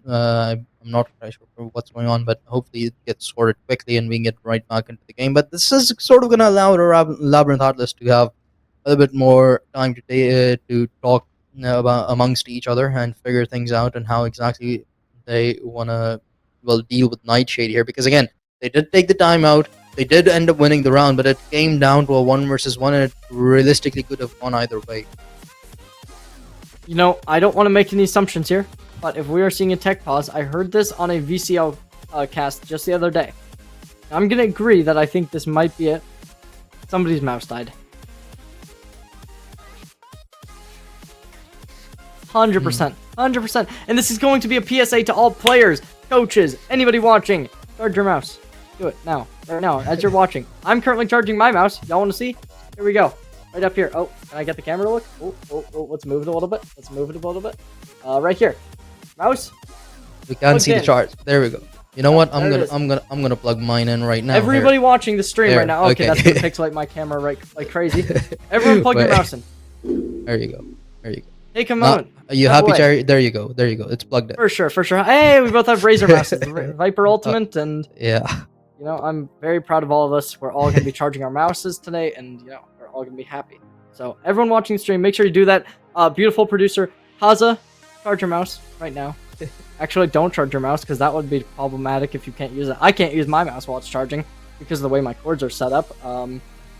That's the problem with being a Smash Bros producer. I can't use half of my USB ports now, and I have to have a charger going all the way across my desk. So it's like, literally can't get it onto my mouse pad. Anyways, so yeah, it's ladies and gentlemen, fix your mouse. Make sure you don't die. Make sure it doesn't die in the middle of a game, so that you watching the stream are not the reason your team is a tech pause. Yeah, hopefully it is only a mouse issue and not something greater like an internet problem where somebody's literacy hopefully hasn't gone out. It would be really funny if I'm just completely wrong here and went on this whole Yeah. bit for nothing, but Yeah, I mean, still, it's educational, so fair enough. People should charge their mouses before they head into their for games. sure. Yeah. Yeah, but hopefully it's nothing worse than that. But and it gets sorted out quickly, and we're back into the mix. But so far, this match has probably been the most entertaining amongst the ones that we've watched so far. With Labyrinth Atlas, of course, they're somewhat of the underdogs here, but still, they're pushing the other side for a run. And Nightshade, they're not having an easy time whatsoever. Yeah, it really is just very good gameplay from both teams, and I liked how it was kind of adapted from the Labyrinth, because they did kind of go on a little bit of an aggressive spree at the start of the half, and after that last round, it really looked like they are capable of adapting to the playstyle of their opponents and playing a little bit more defensively. So let's see if they can continue that, because it looked good. It looked like they were able to do it. And it really is just like that Teo, who's been the catalyst for this team to really being able to put these plays into action. So that's definitely my personal player to look out for, to be that playmaker, because I do believe both of the Armageddons are going to be coming online pretty soon. So that definitely is something you want to see. But unfortunately, we're not going to be able to see scoreboards or ultimate orbs or anything like that, which is unfortunate. But yeah, I don't know if you have any other thoughts on what we could potentially be looking out for here. I mean, honestly, it's just more so the playstyle that both of these teams have presented themselves to show. I mean, Nightshade, they're mostly methodical from the looks of it. They try to get and gain as much information as they can before they try to execute it. And a lot of the information that they look out for is if they can spot somebody towards the middle of the areas, where they tend to send the Tejo Drain down the line most of the times. And if they do spot someone, they try to guess. They do try to guess what the agent composition towards spread across the map is looking like.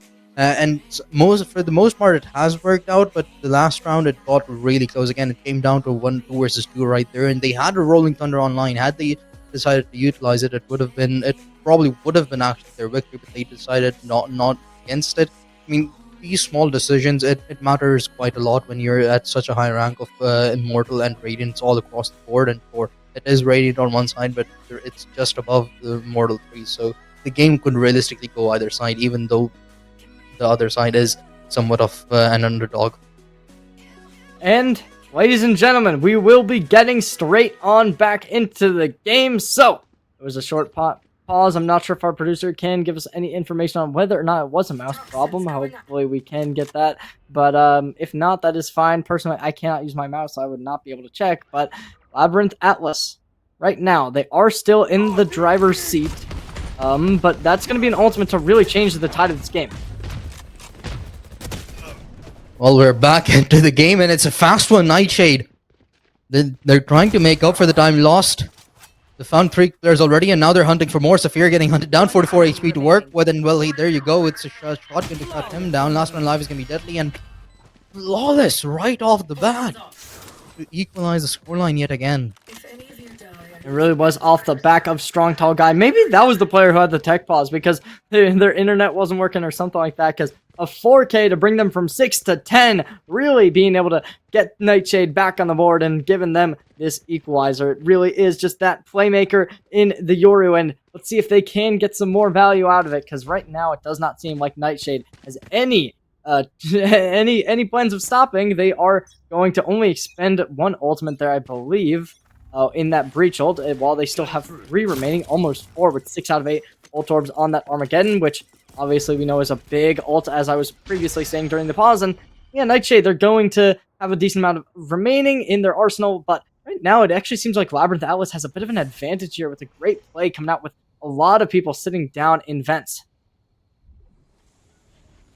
Yeah, Strong Tall Guy might just be walking into his death, and he is. You're gonna follow up with a frag onto Andy Yoshi's counterpart. Sustains quite a bit of damage, courtesy of those missiles. The Aftershock gonna send him right back. Nightshade, they were really good on the last round, but now they might just get thriftied here, as they're only walking around with 2 players, and Kunu does save his teammate there. It's gonna be a big hit. 2 players on the side of Labyrinth Atlas are pretty weak. Mr. Weagle, you can find an opening here that could be drastic. The timing's a little bit off. Twist twice. Spike planted. This one. Now it's a 1 versus 4. Kuno 17 HP to work with, and he immediately falls in the hands of Twice yet again. Labyrinth Atlas, they've so far denied Nightshade the lead. Find that pick quickly. Thrifty. That's gonna do it. Bringing in the Thrifty. Labyrinth Atlas with a phenomenal read there. Able to double stack in vents and find a 2k to start off the round. It led to Nightshade just not able to find anything. They did get the plant down, giving them a little bit of extra money, and they do have a lot remaining in the bank, so they can really lean back on that. But as of now, you got to start taking some more rounds if you're Nightshade, because you're the team that's supposed to be dominant here. We were talking to our producer before this game started. We were saying, okay, yeah, this might be a little bit of a stomp, but unfortunately for Nightshade, despite being 14 seeds above their opponent in Labyrinth Atlas, they are currently down in the deeps, and see whether or not there is any change in the momentum. Ooh, good shot. Saphir falls, and that's the controller gone. That's going to be a big one. Strong, tall guy. He has been so annoying in these positions. Continues to be a nuisance as Deathly falls, and that's going to be the tripwires going offline. Leo going to try and reclaim the area, courtesy of the fault line. That is going to send Strong, tall guy back. Versus 5. Rolling Thunder. Is there going to be their best shot at mounting a comeback in this particular round? But they need a frag. They need to find some value beforehand to justify the usage there. And there it is. That's what they were looking for. First kill drawn. Shadows on the flank. And Yoshi finds 2. And Shadows is going to be the one that finishes the things off.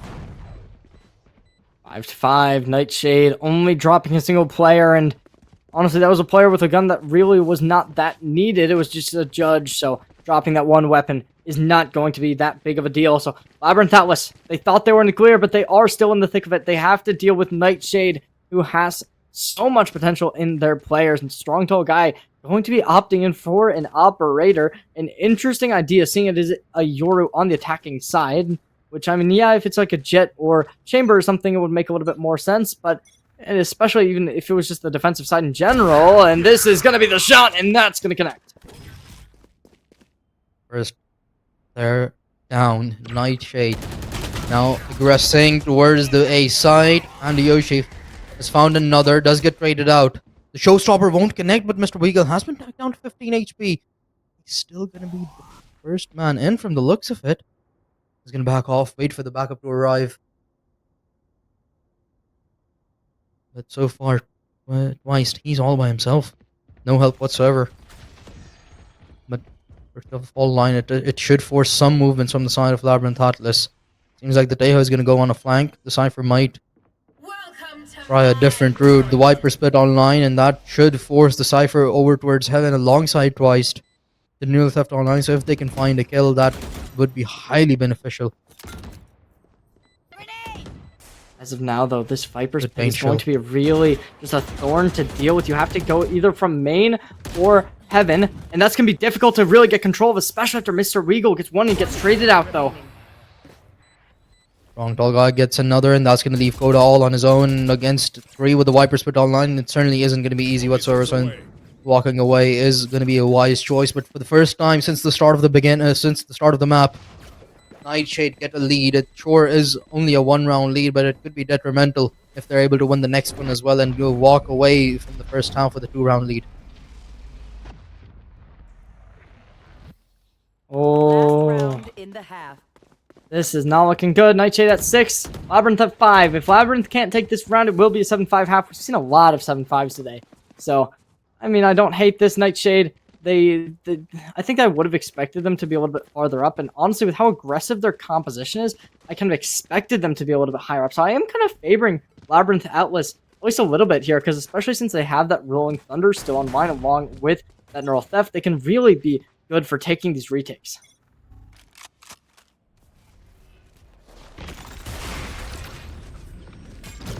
Mr. Eagle forced back. This time around, a slower approach from Nightshade, but they are making progress yet again towards the middle of the map. And Yoshi is going to get spotted and suppressed, so backs off. Regroup with their team as 2 of the players of Nightshade are trying to make progress actually towards a Heaven. Camera might spot one out, and it has. That's exactly where actually 2 players are. So the push is coming in. The call still hasn't gone out for rotation and reinforcements to arrive. Go ahead. The Omen ultimate from Andy Yoshi is gonna spot a player. And they regroup together. The push coming in, deadly. Maybe the first line of defense gets one. Mr. Weagle has found two to retaliate. Man advantage early on in the site, completely taken over. The Rolling Thunder still online and it has to be used. This is the final round of the game. Of the half, I mean. Live munition. And there you go. Oh, Eo uses it. Barely alive. 3 versus 3 so far. Twice. It's straight into the side. Has information given over. The shotgun won't connect. Canoe picks up the rifle. Koda has found one. The equalizer. 2 versus 2 now. And the pinch is coming in. Kunu trying to hold him back, but Koda finishes him off. The flash is absolutely perfect, but twice gets the trade. And Labyrinth Atlas are going to conclude the first half with an equalized scoreline. That certainly was absurd. A 6-6 start, and we just got to see whether or not anything is going to change. Labyrinth Atlas, they are looking like they can take this map despite being down now. And this is the story. This is the story. We've all read the Bible verse. We've all seen it. This is David versus Goliath here. And despite that, it's keeping up hand in hand, working with each other, beating each other, advantages off of each other's mistakes, and Labyrinth Atlas have been playing so well right now. And I think that at a certain point, Nightshade really has to be saying to themselves, we are supposed to be the better team here. Why are we losing? And that kind of mentality may possibly just cost them the game if they do end up leaving with something like that.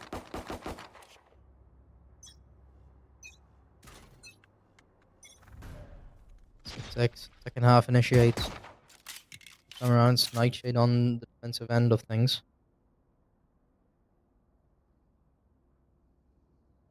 In Labyrinth Atlas, they've stacked everybody outside the A side. They're still questioning their approach, Drone is down. having gained no information whatsoever. Perhaps awaiting some aggression from the side of Nightshade. They're not going to be granted anything, not so far.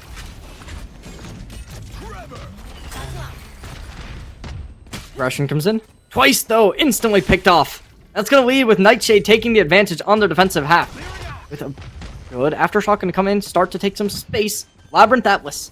They've taken the site, but it's not the best situation. They're completely controlled, herded like cattle, and that's going to be the engage coming out, and the contact has been met.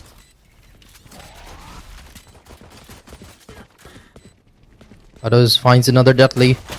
Trades it out, and the push coming in strong. Tall guy absolutely with no hesitation.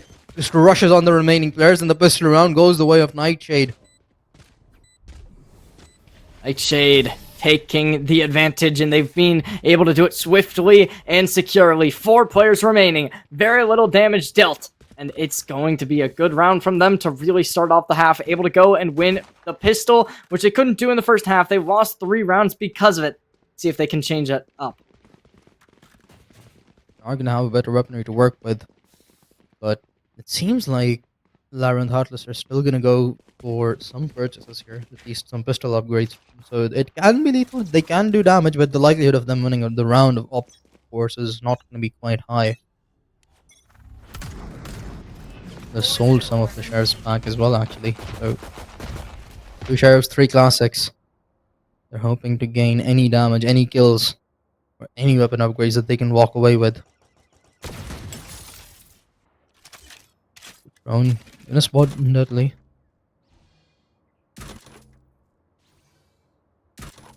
While the rest of the squad of Labyrinth Atlas are making their way towards the B side. Deadly is just hovering around A, keeping a couple of players busy at least for the time being. But eventually, strong tall guy, he is going to get tested here. Has a TP on the ready. Will gate crash out as soon as he finds one, and he does so. The fear falls first. No smokes to help them out here.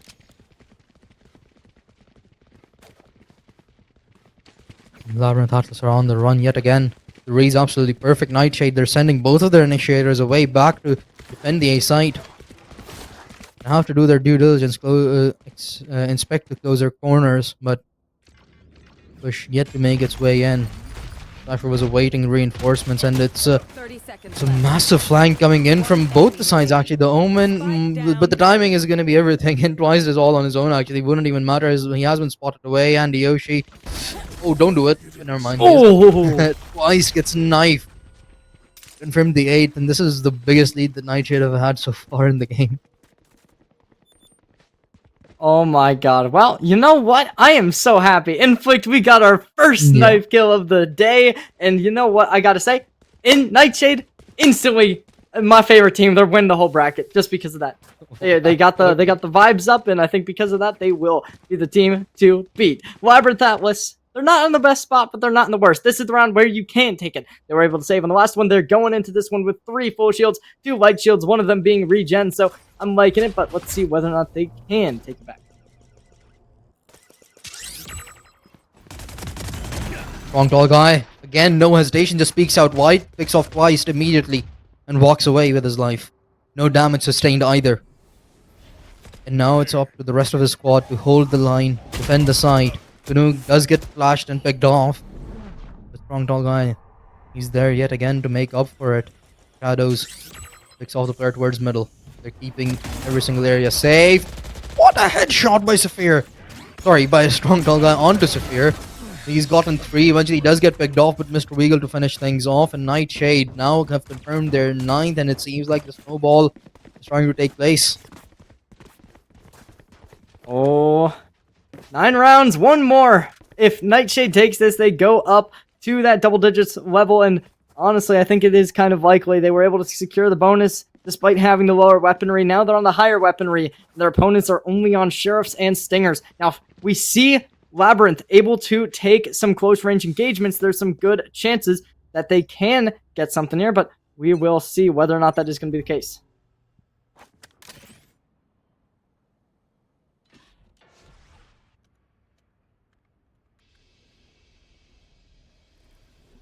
A lot of presence towards middle, and Yoshi would have to face off against quite a lot of players here.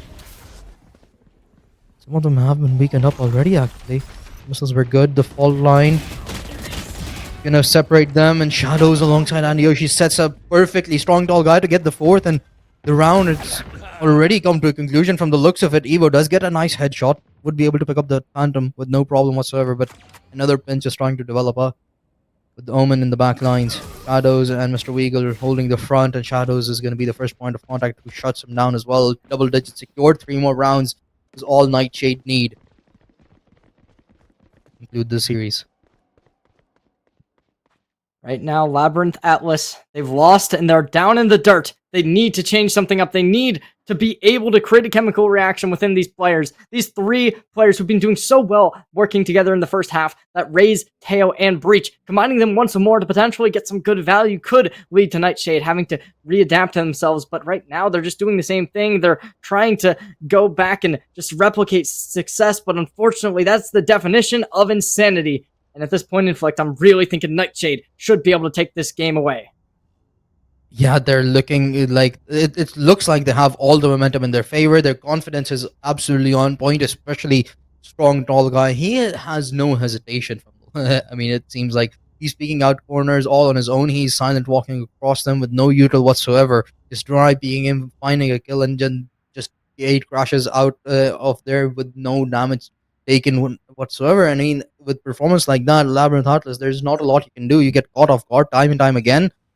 You have to come up with something new. You have to be able to pick those off timings out and make sure that you do not allow Nightshade to cause chaos as soon as the round starts.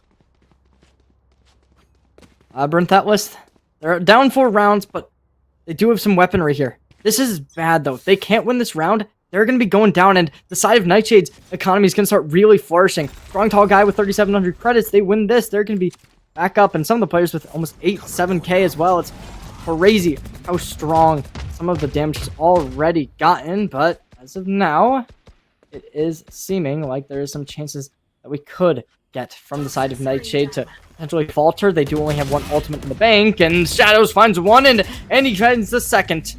That's gonna do it. Putting the bottle in the, or putting the cap on the bottle, and Nightshade is gonna be in a really, really good spot. They are.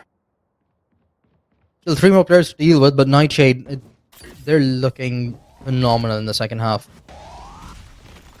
They're struggling in the first, but it's understandable somewhat too, because it's split. The attack is certainly not easy on a map like this. they're making up for it in the second half, and they're making up for it real good. 2 more players fall. Last one alive is going to be Deadly, and he only has 10 HP to work with. There's absolutely no chance for him to be able to win this round out, and Andy Yoshi is already on the hunt, would finish him off. Some extra love shown to the body, and now that's going to leave only 2 rounds to be conquered for Nightshade to qualify for the quarterfinals. Right now, it's 11 for Nightshade, one away from that match point, coveting it, wanting it.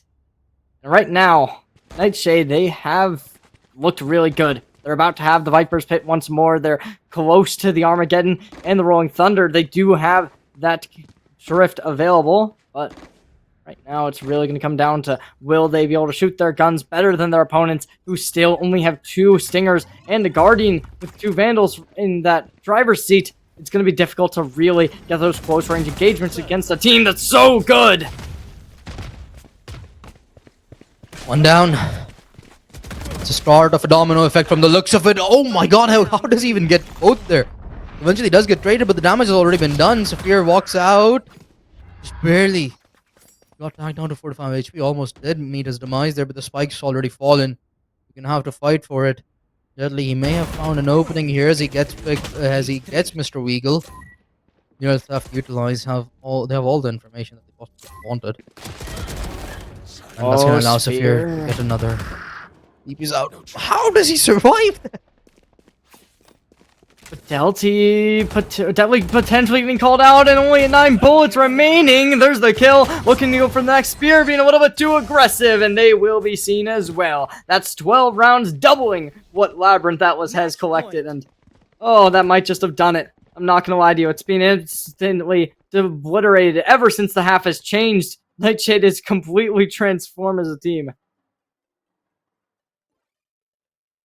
Absolutely. So far, Labyrinth Atlas, they've yet to win a single round in the second half. We ended for half 1 with a 6-6 scoreline. And now we're sitting at 12-6. Nightshade, we did favor them quite a bit.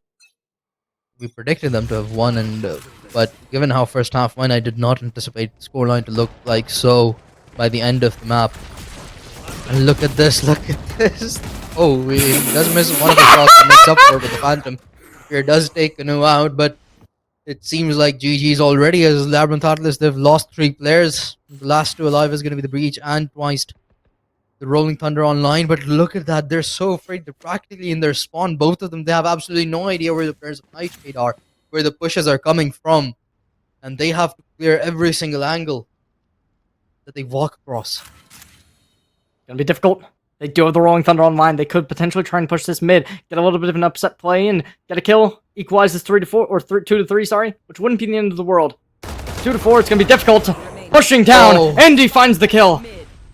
That's good. That's strong. Forcing the Labyrinth Atlas into a 1v3 situation. It goes through. Maybe a little bit too much over aggression. Not holding for the team. And it's going to be a commitment of absolute insanity. Twice still secures 1. There's going to be the ult online. But as of now, Twice going aggressive. Finds 1. But that's not enough. Strong old guy gets the kill. And that's 13-6. Labyrinth Atlas falls with a completely undeniable victory from Nightshade.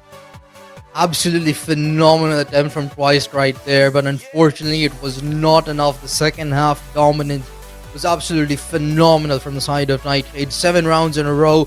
Strong, tall guy. Easily the highlight of that series. The man was absolutely unhinged in every single round. He pushed all the way to the spawn in the final round as well. Sure, he had dimensional drift, but he had absolutely no idea what he could have been walking into. It could have been 3 players, but when he got there, he spotted 1 player, immediately walked out, got the kill with no hesitation, and he did that so many times. Every single time it was a dry peak. He had no help whatsoever, and every single time he won those fights.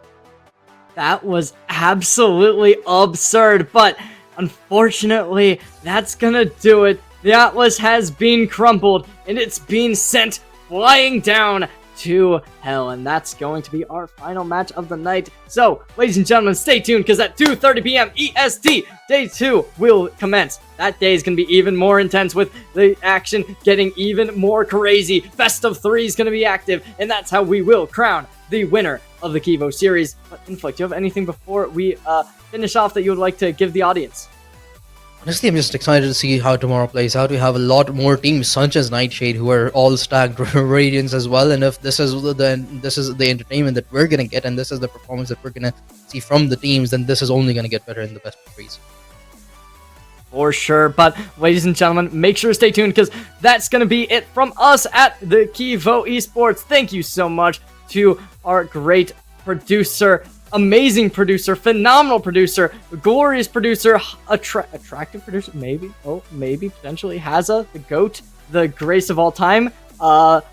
Everything you could possibly say to compliment Haza, say that in the chat, please, in general, of Kivo Esports, because they deserve it, and they deserve every bit of praise you could possibly give them. But that's it from us over at Kivo. Make sure to stay tuned. We'll see you all later.